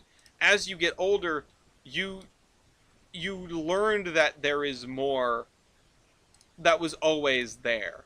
You know, I no small degree of nostalgia is longing for a time when things were simpler, right? When you had to worry less, when you had to focus less, when you could sort of wander through life and had things happen to you, and sometimes someone would take you to Disney World. Magic School Bus actually invented the science of quantum physics, yeah. But like, no, it's one of these things. It's you grow up and you learn that okay, this was foundational. You get to learn what's wrong about it, but that doesn't mean that there was anything bad about it. It's just it sets you up to build on that concept. To build on concepts. I'd like to think so anyway, because you're not going to teach even like high school freshmen. You're going to teach them physics. You're going to teach them like the most basic parts of physics. You're not going to do calculus. And you'll do that, and you're not going to do like certain things with regard to electromagnetism. You're going to get into college, and if you're studying like engineering or something, then you'll get to learn that stuff. But you don't need to know that when you're 16 years old. Uh, Now I'm remembering that Miss Frizzle is a Time Lord. Yeah, of course it is. Of course. Yeah, that makes sense. I would buy it. I would read that fan fiction, which I'm sure exists. Uh, and wrong way around. 100% wrong. Um, and yeah, but yeah, so there was a conversation in the Horseman a few days ago about use of wheel arrangements, and I think it came off the back of the 3001 announcement. I can't remember if it was right after or shortly before. Um, but I wanted to. I didn't have too much. The Magic School Bus was redone as an anime. Uh, I didn't have too much to throw in during the course of that conversation because a lot of it had been covered, and I felt like expressing certain things would have been to drag the conversation off in a specific direction that might not have been where it needed to go. But it's fun to approach steam locomotive wheel arrangements. And boy, that's a nerdy thing that just came out of my mouth. It's fun to approach that sort of thing with with the sort of childhood understanding, right? It is the moguls and ten wheelers are mixed traffic, but moguls are better for freight and ten wheelers are better for passenger service, and like Mikados are for freight and Pacifics are for passenger service, and Burks are for freight and Mountain Types are for passenger service, and Northerns are for general service. And like it's not that simple, of course. Um, but it's fun to put things in little boxes. It makes the tism happy. Uh, it's I mean, how often do folks fight in life to get the appropriate arrangement of boxes? Uh, you know, we're not doing that.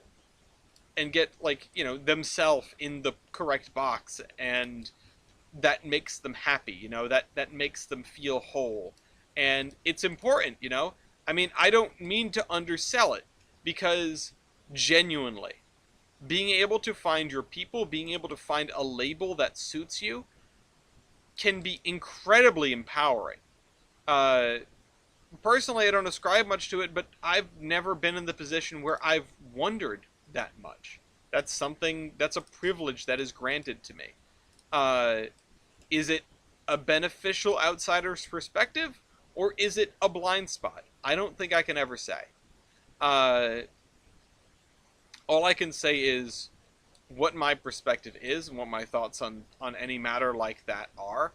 Um, but I need to fill in these corners. Um, but yeah, to come back to the locomotive boxes, which is the actual fun part of the topic here. Uh, yeah, you'll immediately find places where this doesn't fit. The other thing is everything is mixed service if you try hard enough. Uh, Consolidations and Mikados, easy. Put them in the freight bucket, and then you look at more niche cases like the Rio Grande. I know you just mentioned the Rio Grande Reading, and this is what brought it back to mind. Um, the narrow gauge lived off of Mikados and Consolidations. They did almost everything. They had some 10-wheelers, and by they I just mean the entire 3-foot narrow gauge network. They had some 10-wheelers, but like they also just did mixed traffic. They also just did everything. Um,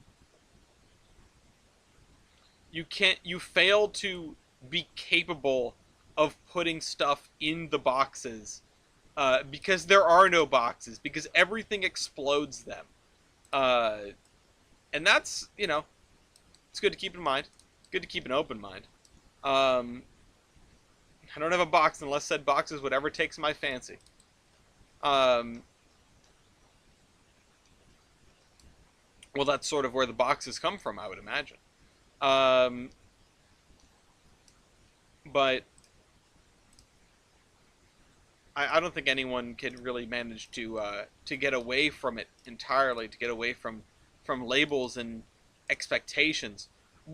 If we lived, in a better world, perhaps so. You know, I think people should be free of that kind of thing, and I think locomotives should be free of that kind of thing. But we're gonna put them in boxes anyway. We're gonna look at consolidations and decapods and say you guys are freight engines, and then we're gonna look at 080s and say you guys are switchers, even though like half of the 080s that came to the 080 Royale were like, we're express passenger engines, and I'm like, you're lying to me, you're making this up, that's not a thing. You don't send an 080 and an express passenger engine, and then Lithuania is like, yes you do. Um, and yeah, and there are external factors. There are right-of-way constraints. There are grade constraints that like force you to do one thing or another. Um, and then there are all sorts of logging lines that are using whatever they can get their hands on. You know, all sorts of railroads that are taking stuff off the secondhand market, right, and just using whatever they can. Um, yeah, I mean, and beating the Scotsman's record in an 080. Yeah, no, it's while I don't, I would be impressed. While I don't think any locomotive can do anything, I do think little engines can do big. Sorry, I do think that the basic understanding of what each steam locomotive generally does is something that you need to put aside the moment you start exploring the world of steam locomotives, and looking for the outside of the box, like non-American Class One examples. And it's and those are some of the most entertaining things. I mean, Class Ones are amazing, and every little everything is fractal, right? Every little aspect of a Class One is as detailed as every little aspect of a little logging short line. It's just sometimes you can get the entire story of a logging short line, or a short line in general, in the span of like 100-page book. And front to back, cover to cover, you get the whole railroad's history, and that always impresses me and excites me, because it's like, oh, look at this, we get all the answers to all the questions, instead of like, okay, the forces on this are multifaceted and detailed and interesting, and you go down rabbit holes on who owned what before when, you know? Um, you look at a railroad like the Pennsylvania, which is maybe the worst example you could pick because it's enormous. Uh, it's a railroad that came off the back of hundreds of mergers, and each one of those railroads that was consumed had its own story. Uh, if only we could get more than pamphlets worth of information on the Port of Villanellis. No, crazy people, that's it. All just crazy people. Alright, we get these two blocks done. I like the look of those. I have one of those books, SD&A Locomotive Roster. San Diego and Arizona, The Impossible Railway. I love it. Why do I keep... Oh, okay, that was something else. Let me check on everything here. Okay, that's working fine. Oh, shoot. What do we do? What do we do? What do we do? Let's fill this area in, because I don't really know what else to put under this church. We could just do the same old and have... you know what? No, let's... Instead of a graveyard, let's have a community garden. Cyclone fence. Yeah, that's what I want. Let's break the mold a little bit. That's not what I wanted to do. Search filter. Fence.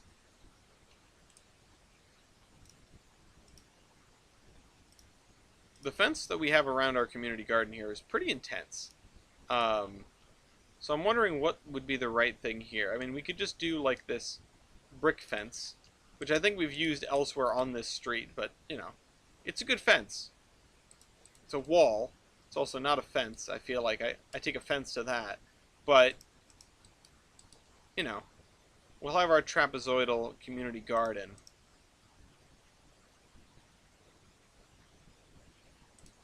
There we go.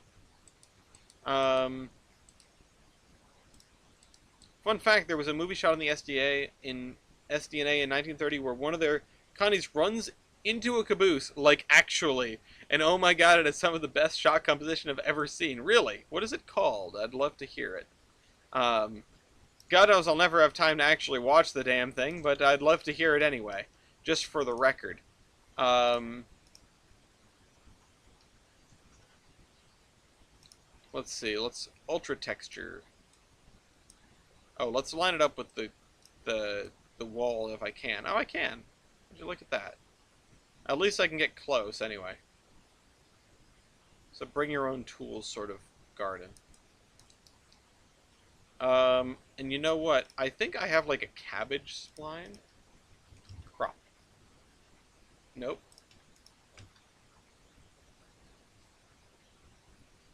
Ah, allotment's cabbage. I do have cabbage.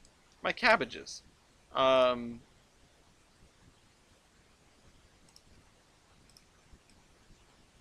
can't get the spline into the corner. That's kind of an issue.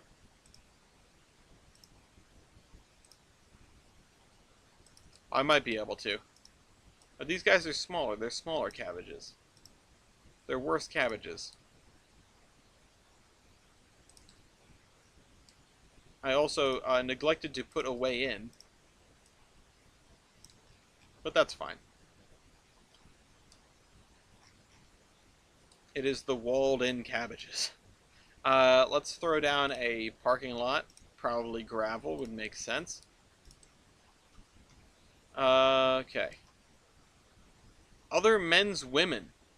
Events take an unhappy turn for Bill and Jack, two locomotive engineers, after Bill is attracted to his best friend's wife. A tale as old as time. We were in the Horsemen. We're looking at the Cardinal a long time ago. A few weeks ago, which is a movie that features a couple of shots using Rahway Valley 15, which is a Steamtown locomotive, is and was at the time of filming, and they even held up the demolition of Trinity Station in Boston. I think it was Trinity Station, so that this movie could be filmed there, which is fascinating.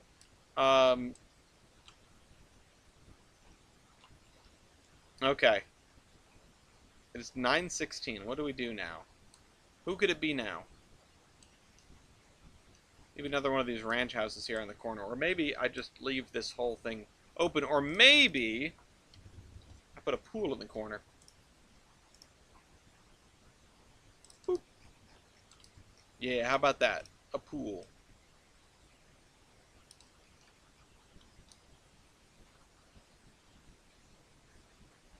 And then I need to fence that in. Let's see what kind of good fences we have out here. We have this privacy fence around this house, but that's not what I want. I do want something with privacy, but I don't want that privacy fence. How tall is this compared to me, a person? Oh, it's just high enough that I can look through and watch the girls jump into the pool. Do I take the red one? Do I take something else? These buildings are no help. Let's see. There's nothing down here. I'm just walking down the street for my own amusement at this point. All the non-rarid scenes look really boring, but the rarid scenes are amazing. Climax takes place during the rain, and seeing the 103 run through the fog and rain is so cool. Rain on the SD&A? Holy cow. What a movie. Who did they have to sacrifice to get that to happen? Okay, we'll use the red one.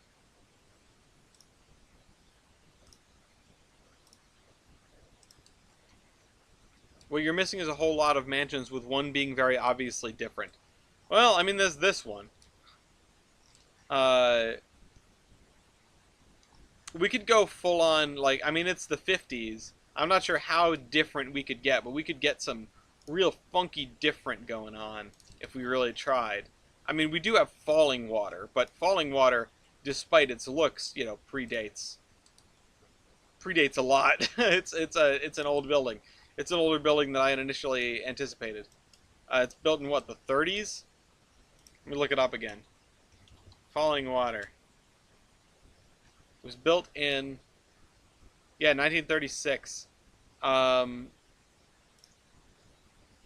for those who don't remember, Falling Water's over here. Oop, I missed my turn. The mildewiest house on the planet. Okay.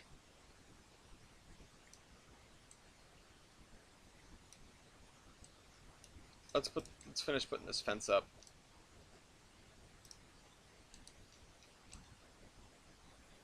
We'll go all the way to the edge here. Oh, this place should also have a garage. These folks need a garage. And there. But yeah, I do want to put in a lot of mansions over here. There aren't a lot to pick from. I've been a little bit disappointed in the selection.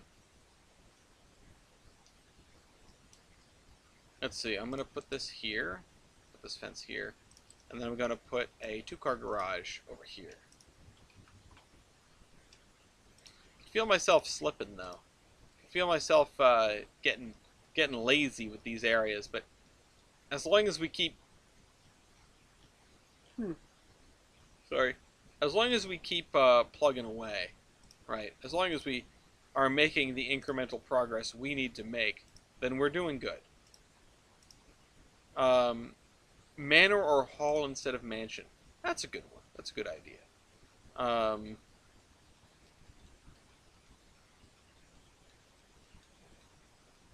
need a better garage. Wait, what is this? Yeah, there we go.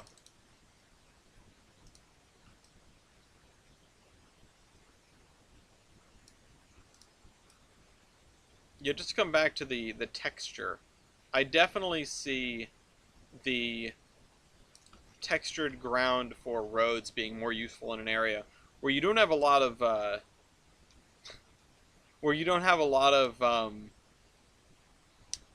other textures interfering, you know, because the edges are always scruffy. Let's look at manor. Okay, there's not too many, but there's a couple. That's cool. That's like Skyfall Lodge vibes. And then there's this. This is like a Newport mansion. And then we've got this, which... Yeah, this just looks like a pop star lives here. I don't think we're going to do that one. And then EMT Manor House, which I think I have used this one. Let's see. I think I used that over here. Yeah, right there.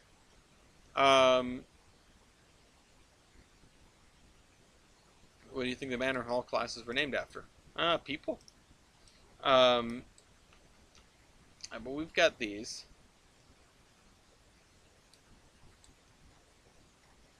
We're gonna put the manors and halls together. It's either that way or the wrong way. Wait, that one looks like the house of the owner of the iPhone factory. No.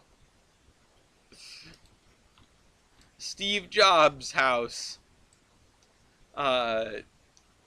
Because he would have been... Wait, hold on. When did Steve Jobs... When was he born? 1955. So, theoretically, he could be alive on Tolbrand at this point in time, I guess, if you want to go by the it's the 50s sort of vibe. If it's the late 50s, then he's you know, maybe alive, or his alternate. I mean, he hasn't invented anything yet. He's an infant. He still is pooping his diaper. But something else you're missing is a building built around an organ. Yeah. Well, I mean, we've got some big churches. Does that count? I can hear the spooky sounds already. I mean, it is Halloween time. It's spooky season.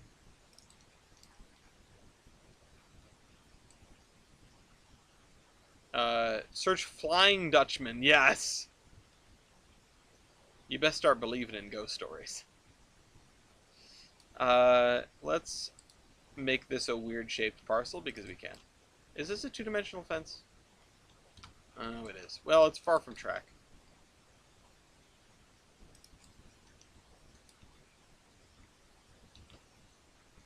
This whole lot can be open. I don't think that's a big deal. In fact, I think I'm going to pull this back a little bit to right there.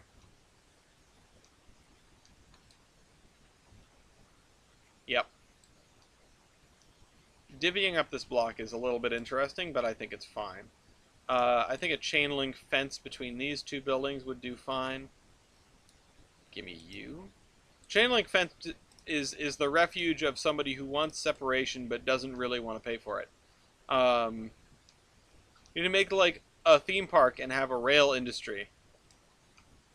A theme park and have a rail industry. A rail served industry at a theme park? We are going to have a theme park. We could at the very least have a you know, a passenger station. Why am I so tired? Oh my god. It's killing me. It's killing me. It's because of Benny. It's because of Benny boy. Barking all night long at me. He doesn't bark all night long, but it's tough sleeping with 3 animals in the bed. And what's funny is we usually only sleep with 1, present company excluded, but it's just Lafayette most of the time, and he sleeps down by your feet, if you can help it. And Benny wants to sleep up at your head, like right here, between the pillows, but he also wants to hump Lafayette all the time. And because he's an interloper in the house, the cat also has to keep an eye on him. So the 2 of the dogs have to be separated, and if they don't sleep in the bed, they get upset. Benny will start yipping, like he did at the beginning of the show, and Lafayette will just start crying. It's actually heartbreaking. But so because of the fact that Benny has to be in the bed with Lafayette, and Lafayette has to be in the bed, Venkman decides that he also has to be in the bed, and so then I am sleeping. I'm on my back, and Lafayette's right here, like at my side, and Benny is right here, and Venkman is right here, staring at Benny, and Benny's staring at Lafayette, and Lafayette's trying not to look at anybody at all.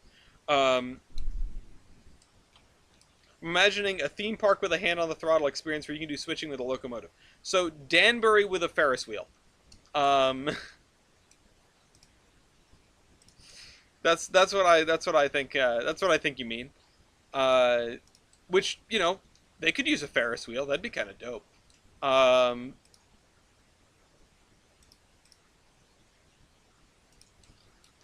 Okay.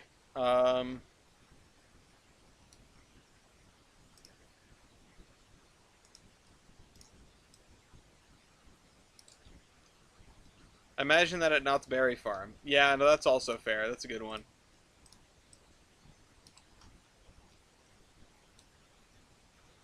You get to do the hostling tour at Knott's Berry Farm, and you can just, you know, you go out there in the morning and help them set the trains up. I don't know what their procedure is like over there. I assume it's very simple because they just have to fire up engines and get coaches attached to them, or engine and coaches, singular, I suppose. I don't actually know anything about Knott's Berry Farm. Now, what I do know is that the pronunciation is not what I do all the time. I just corrected myself for the first couple, and then I reverted to my normal pronunciation, which is wrong. It is Knott's Berry Farm. It's not Knott's Berry Farm. It is Knott's being the name, Berry Farm. The thing is, it's a berry farm. And I don't know why for my entire life I've pronounced it with the emphasis on Knott's, as in Knott's Berry Farm. Like Knott's Berry is the name, but it's not. And the crazy thing is, I didn't even realize it until I was listening to a non-railroad related podcast where they were talking about visiting Knott's Berry Farm. And I kept, like, it kept giving me pause. Because the host that was saying it over and over like that is someone who would absolutely say something intentionally wrong just to get people angry. But it wasn't wrong, obviously. That's how you pronounce it. It's Knott's Berry Farm. And I had to stop and think about it. It's like, am I out of touch? Yeah, like, yeah, I am. I've been saying it wrong my whole life. It kind of blew me away. It was a revelation. It was a oh my god, how have I been doing this for so long? Why did I never think to correct myself? Why did I never like think about the pronunciation of Knott's Berry Farm? I think part of the thing that gets it twisted is that Knott's Berry Farm is a really weird name to say. Like, it's a long, like you'd think it would just be like Knott's Farms, you know? And died at Knott's Berry. Like you'd think that it would be like straightforward, like it's a wordy name. It's a wordy name is what I'm trying to say. Like when you're talking about Disney World, you don't always say Disney World. I mean, some people goof off in Disney World, right?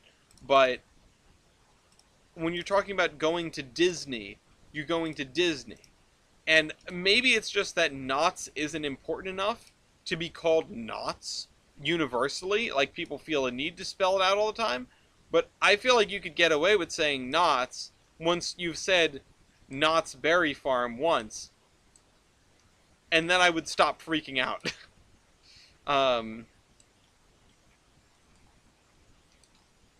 Knott's Berry Farm.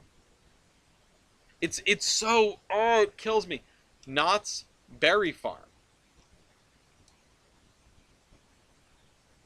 I can't with it. I can't do it. It's killing me. Alright, so, anyway, we've got some manors over here. Or mansions, or whatever. We've got these two blocks, which are basically done, aside from trees, of course. I call Disney World Scam World. Hell, please destroy this place. And finally, not Fun World. But it's the happiest place on Earth.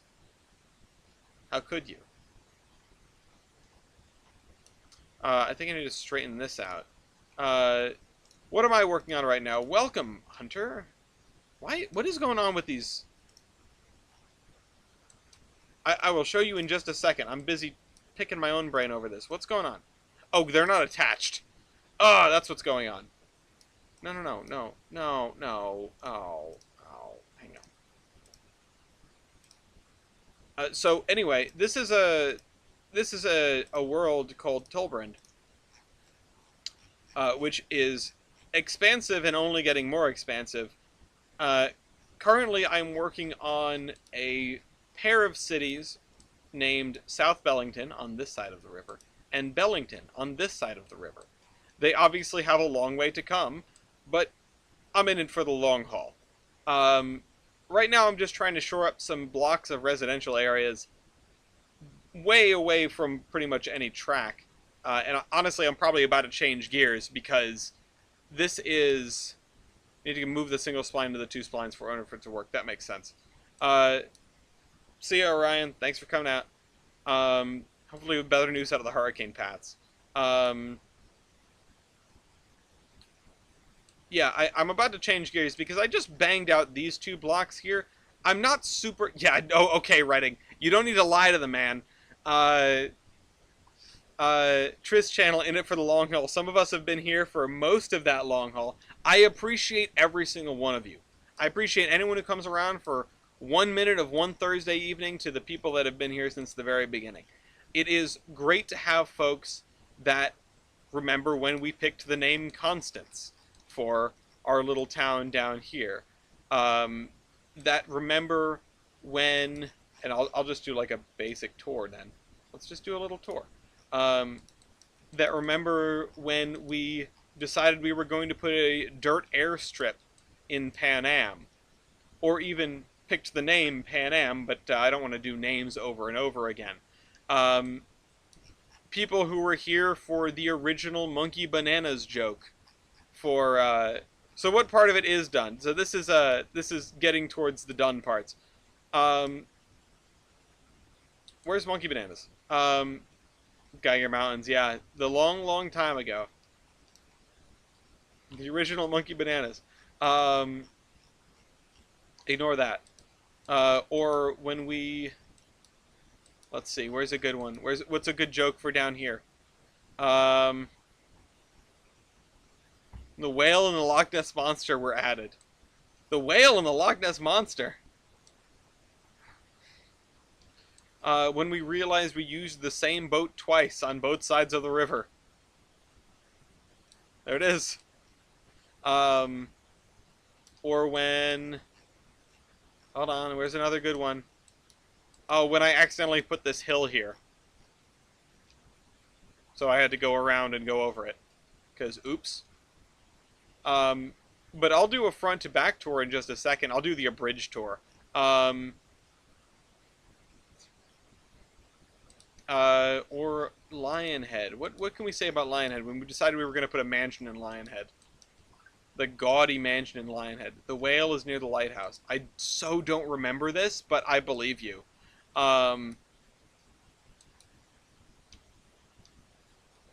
Okay, what else have we got?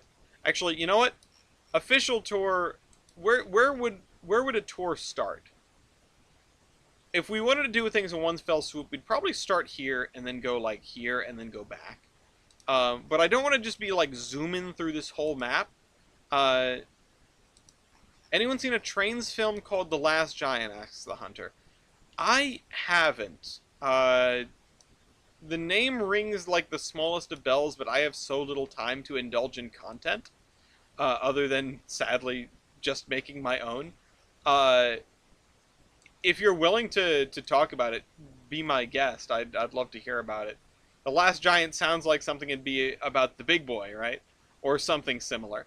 Um, we got this bridge. I'm trying not to go through anything too crude. The town of Adams up on the hill. And then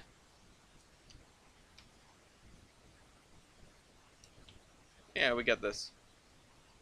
Loch Ness Monster is one of the rivers up here.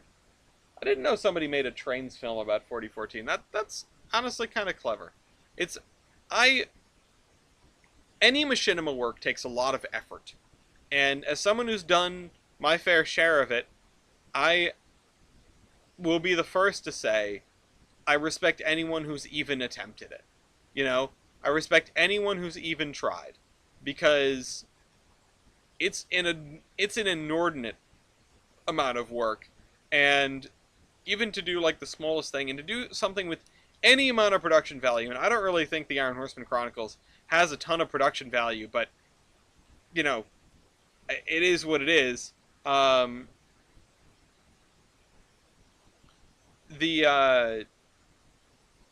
You know, it takes a lot of work from scripting to recording to editing to everything. It's an intensive ordeal. Um, and Hunter, you say you're on the writing team with the guy who made it. On the team with the guy who made it and writing half the script for the next project about 4449. Very cool. I hope that everything is an iterative process. You know, I hope that you can take what you learned from making The Last Giant and turn that around and spin it up into something even better. Because that's the life. That's the rub. Um, The 7-year-long snowstorm that has never released the episodes from his grasp. You know, it's really funny. A couple of the horsemen said earlier today, like, oh, I'd like to do voice acting again. And it's like, oh, man, me too, but, like, the rest of it. the voice acting is the fun part. I put more effort into this little river than I've put into, like, most things. I work for San Juan right now. They hired me because I can do 19 lighting. Love that. And I love all these Trainz machinima projects that are going out there. And, you know, don't let any sort of, like, unasked for or unkind criticism get to you. People that are going to talk ill about people working hard on a machinima, they don't know the struggle themselves. I know that I will never do that. I know that, you know, even if something is clearly someone's first attempt, even if it's a 1 out of 10 in every department, to be frank, everyone has to start there, you know? My first stuff was, I mean, you can see my first stuff. Everything I did front to back on the machinima front is pretty much the Iron Horseman Chronicles. But that wasn't my first foray with editing. It wasn't my first foray with writing. It wasn't my first foray with getting stuff to happen in Trainz or building in Trainz. Some people jumping into a machinima, which needs so many different moving parts and so much, like, combining of that knowledge. Someone jumping straight into that is jumping straight into the deep end, and it's respectable, but of course, you know, I have my own projects, like remastering the Mohawk That Wouldn't Quit. That's really cool. Hey, good timing, right? We can take you know what? We can take another walk down the street. I love, you can actually see how, like, the road is not flat over here, and this town is pretty flat, but you know, it's not completely flat. We've even got a hill over there, one hill.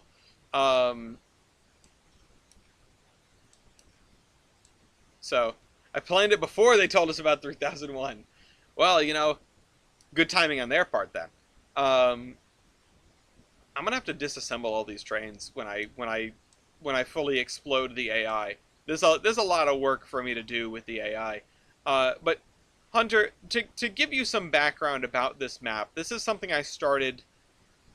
Oh God, when did I start this? When is the first episode of this from? Probably like 2018. It's been going a really, really long time. And before that, I had some other, you know, Trainz projects. But this is my biggest to date. And the goal of this map was twofold. And one of those I've kind of given up on, but Trainz has literally caught up to me on that front, and will probably surpass me someday soon. Yeah. This is a concept that I came up with many, many, many moons ago. And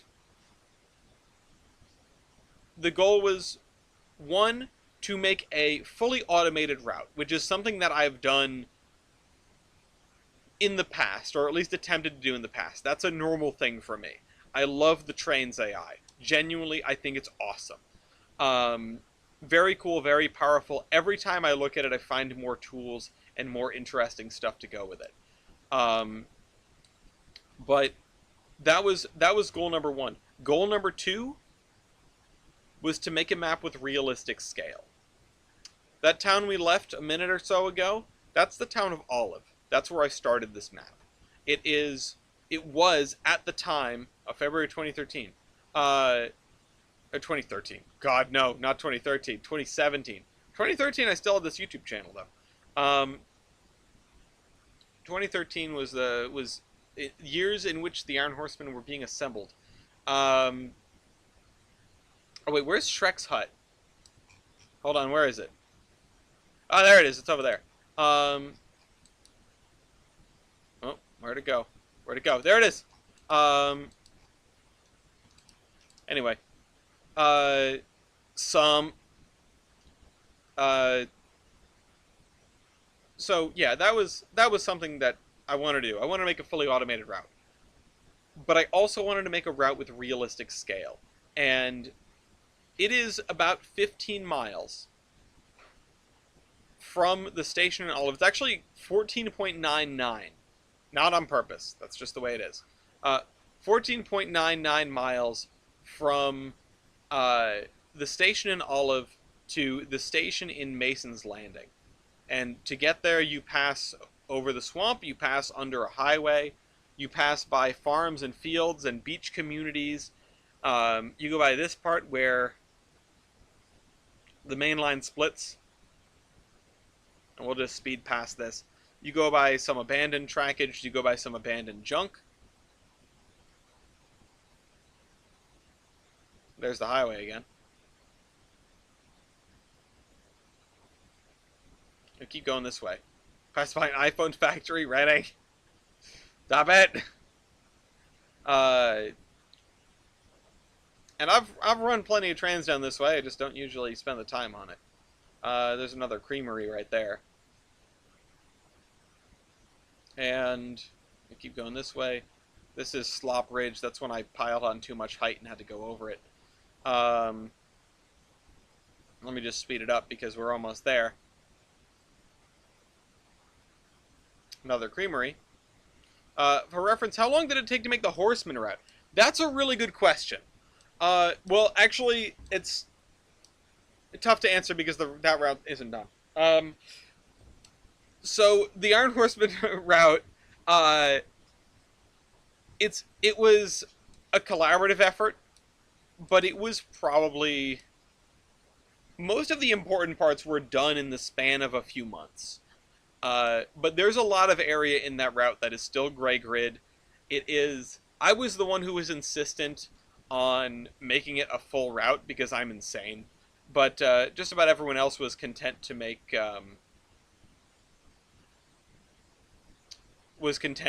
sets, and so we made a map and we figured out where the sets were going to go and the heights on them, and then we all made our different portions, and then we connected them together, and then sometimes we went in and filled in the scenery in between. The person who did an inordinate amount of that, other than myself, was Jader. He could bang out scenery like nobody's business. So technically it's being, yeah, I mean, it exists in a constant state of work in progress. It is, I don't know if anybody's touching it right now, but it was updated for I think 2022 or at least 2019, and it's better than it was. So it's one of those things. What if you did a stupid little thing where you have Zombie Train in the Geiger Mountains with IHC characters? Zombie Train in the Geiger Mountains, so like the Avengers crossover event, like the of all time.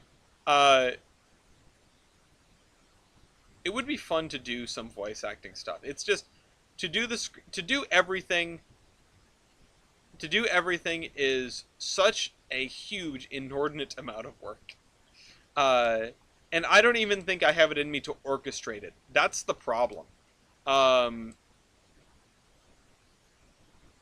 Because even if I had plenty of willing volunteers, it would be a lot for me to orchestrate it because I get too deep in things. I get way too deep in things. I can't bring myself to do things in half measures. If I'm going to be involved, I'm going to be way too damn involved. And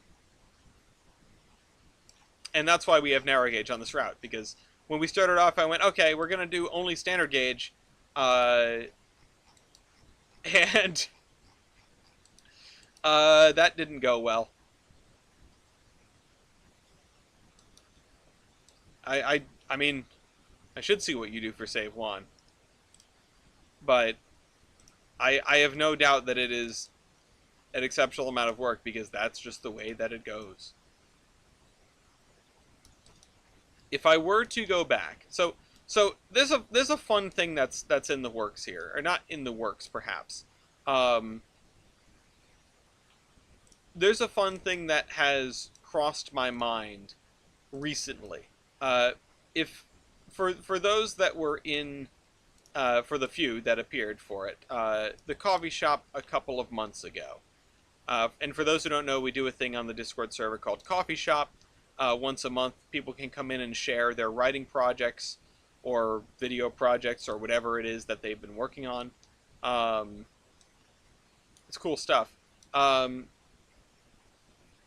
this is this is when I said to Ellis, "How big is this map?" and you just said yes on the day you gave me the IHR route. Yeah, no, it's huge. It's huge. It's a lot of work. It was a huge deal. Um, but that was the Iron Horseman route is so much more slapdash than this. For better or worse, right? It got done in a much more reasonable amount of time. Number one. Number two, it wasn't just worked on for 3 hours a week. This is worked on for 3 hours a week and not much more, uh, and sometimes less. In fact, we won't have an episode next week. But Hunter, you're welcome to come back in 2 weeks, the same as everybody else, and we will pick up where we left off. I'm going to end off here in about 10-15 minutes, because I actually, believe it or not, it's approaching 10 p.m. and I have to run an errand. Um, I swear it's legal. But the so there's been a project that's been going on between one of the other server members, Casey, and I, that is Steamtown in the Iron Horseman universe. Hello, Matt. Speaking of Pennsylvania, Steamtown in the Iron Horseman universe, which is a really interesting case because the gist of it is it's a home for lost locomotives, and the thing we've been doing is figuring out the whole timeline, like the whole timeline. Um, so once I took some screenshots on the Horseman out of some Penn Central Steam program reskins I made. Um, uh, but it is, yeah, what's the word? It is a much more complete history. Now, the thing about the Iron Horseman is we didn't even know it was on the West Coast until I drew the map, and even then, we, resisted. We didn't have a place for it until we really had to find a place for it. We had to, reference it in the world that it was in and say, okay, where does everything go from here? And so we eventually figured that out, but the Steamtown thing we're doing from the ground up. And it's been incredibly entertaining, number one. And number two, even beyond that, it has been a it has been a thorough assessment of everything. Really looking into railroad histories and seeing what you can bend to get the universe you want. Yeah, Chris saying back east. Yeah, exactly. In a couple of mentions of Seattle, right? I think. Although, Douglas is a real place. Douglas, Washington is a real place. It's not a major city, but it is a real place. And that's sort of what solidified it. And we didn't do that on purpose. Like many other things, we didn't do that on purpose. And there it was. So,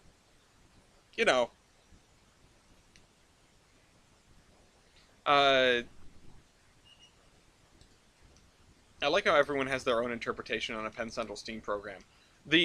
Maybe someday I will write The Wrath of Conrail, which was to be the second Iron Horseman movie outside of the main series, so not including To Rule the World and the other movies, the other feature-length things that we had planned.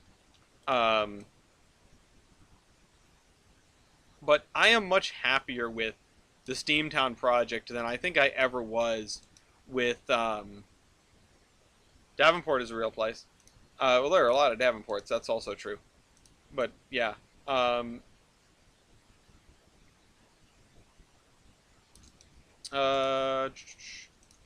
So sorry.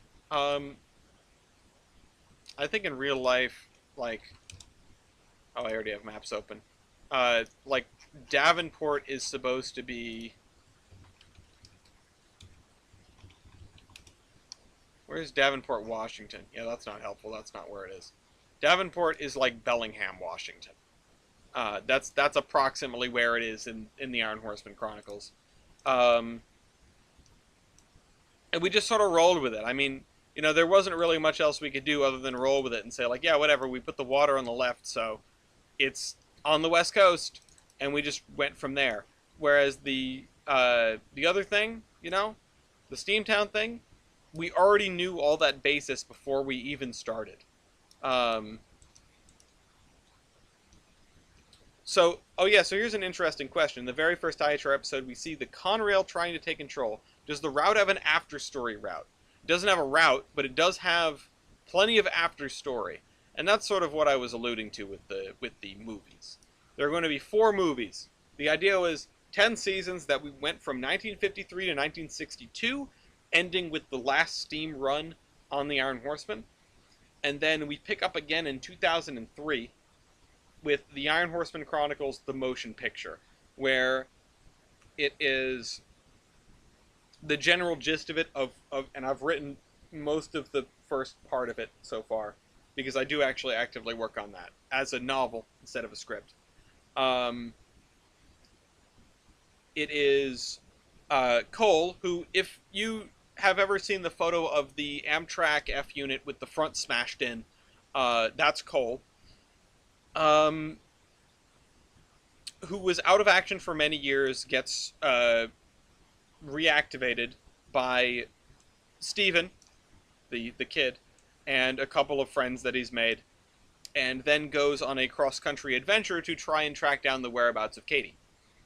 So there is a lot that's changed. Davenport is completely okay, I guess there is technically an after story route because there is like the modern Davenport map that we used, which was the first attempt at building Davenport, and it ended up being vetoed, and we built a different one.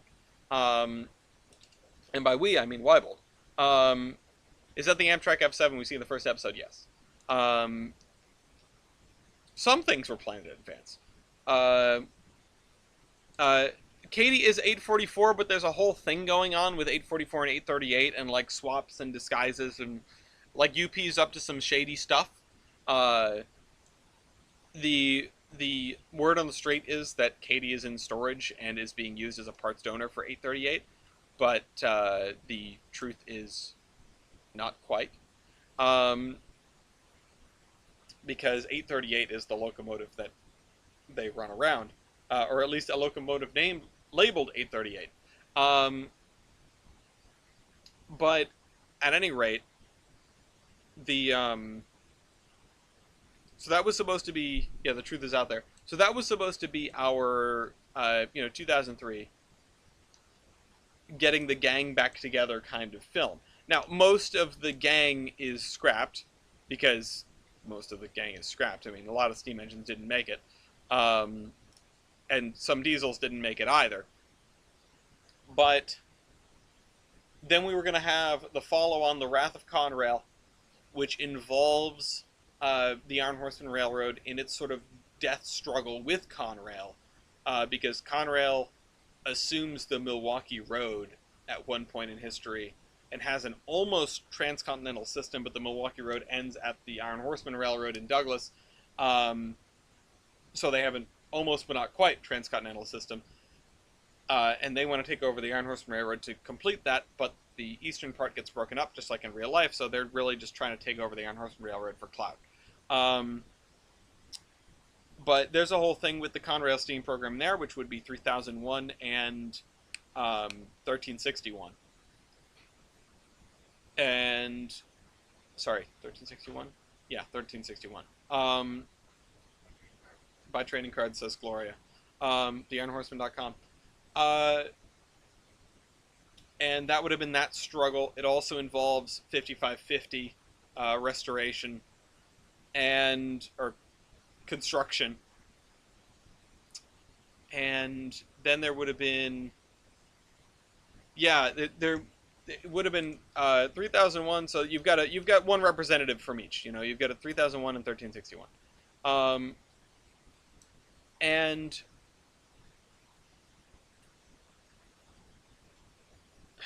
I'm short circuiting. I haven't thought about these plots in so long. So the first movie would have an introduction to the Steamtown characters because they pass through Steamtown on their adventure. Cole and friends pass through Steamtown on their cross-country adventure because they go all the way out east and then they go all the way out west back to Cheyenne. Um, and uh, then the Wrath of Conrail would be sort of like the last ride of the Iron Horseman as a central location for any story. Um, you have the Iron Horseman fighting against Conrail for its existence, and sort of like pseudo-political stuff between the Steam program engines and the Iron Horseman engines, particularly 5550, who is a revived Johnson, incidentally, because of some very careful work by the Vancouver Ward, which is a topic that we never really got to explore in the series. But his whistle was preserved. And that is enough to bring somebody back if you're extremely, extremely careful. And you have absolute top-notch equipment, and all of your materials are completely perfect. So there's a whole thing to unpack there. And if you want to poke me in 2 weeks with these questions, or if you want to throw them in the comments even, I will try to remember to come back to them. At least you can throw them in the comments to sort of get them down, and then in 2 weeks you can say, hey, I left a comment, and then I'll go and read it, and then we'll pick up from there. And I could do some Living Railroad AI testing while I yammer. Yeah, it's similar to the Camelback thing. Yeah, we did, that's right, we did touch on that a little bit with the Camelback. So that's the last ride of the Iron Horseman. Ish. The third movie is called The Search for Scott. If you were an astute observer, there was a cab forward tooling around in the background of some Iron Horseman episodes. And I think it showed up in the credits sometimes, too, if the credits went on long enough. No, nothing of Sally was saved, because that was a catastrophe. That I can get into at a later date. But the third movie would have been, there was also a Royal Hudson that just belonged to CP on some through service. The cab forward belonged to SP on through service, and the thing is, so there's an invasion of the West Coast in the 70s. Scott, the cab forward, is pulled out of a museum to run a train of valuables out of the West Coast and east. They end up getting, like, military forces catch up to them as they are crossing some pass in the Rockies, and the locomotive and entire train set is holed up in a tunnel that is forcibly closed at both ends. The location of this is lost. You have multiple parties looking for it in the 2010s. You have someone who claims to have been on the crew, one of the only survivors, if not the only survivor on the crew, a person who was part of the invading army and ran a prison camp and got information from someone else who was allegedly on the crew. You have Iron Horseman related people. So this is not the previous movie is not the last time they showed up, but it's the last time that they were the focus. You also have people from the Bureau of Vehicular Relations, aka Steamtown. So you have at least 4 parties searching for this lost cab forward and its train. That was going to be a whole thing. And that was also what would have started a new series called Saturdays at Steamtown, which that movie was the transition between, okay, Iron Horseman gang we're done telling those stories, it's time to let go of them. Here is the new guys. Here's the new crew. You met them a couple of times before, now you're going to get to know them. Now they're going to be the focus. The fourth and final movie has nothing to do with any of that, and it just fills in one loophole, which is called The Journey Home. It is a record of Hercules, Uinta 51's trip escaping Central America, um, or South America, wherever he ends up. You know, and in real life, Unit 51 ended up in Guatemala. Um, but escaping escaping Latin America, just to say the whole thing, um, and getting back to, well, not the U.S. but the Continental Republic, same thing, and arriving at the DNS, which would be the end of it. But that escape is due to the Soda Wars. You remember that weird thing where Pepsi got a bunch of Soviet warships? Now imagine Coca-Cola also got a bunch of warships. Now imagine there was a real tiff about who gets the rights to import cane sugar from South America, and that came to blows. You can let your imagination fill in from there. But anyway, Hercules is caught in the middle of that, and he escapes the journey home. Uh, I'm going to wrap this up, but there is one more tidbit I need to say. If you're not a Star Trek fan, you probably won't notice the fact that those 4 movie titles, the motion picture, The Wrath of Conrail, The Search for Scott, and The Journey Home, are basically the 4 titles of the first 4 Star Trek movies. I'm not saying that wanting to emulate those titles is what drove the creation of those movies, full stop. But it was like 90% of it. So anyway, that was a lot of rambling and not a lot done at the end of this. This is what happens when you ask me these questions. But I hope we can look out over South Bellington and be proud of the work done today. Nice. Knew something was familiar with the name, says the hunter. And I hope to see everyone back here in 1 fortnight. That'd be 2 weeks, where we will continue our endeavor. And honestly, this place is looking more completable than ever. We've got a couple of big things filled in, and the rest of it's a lot of houses. It might not be too bad. We'll have to figure that out. So good night, comrades. I will see you on the 24th. This is the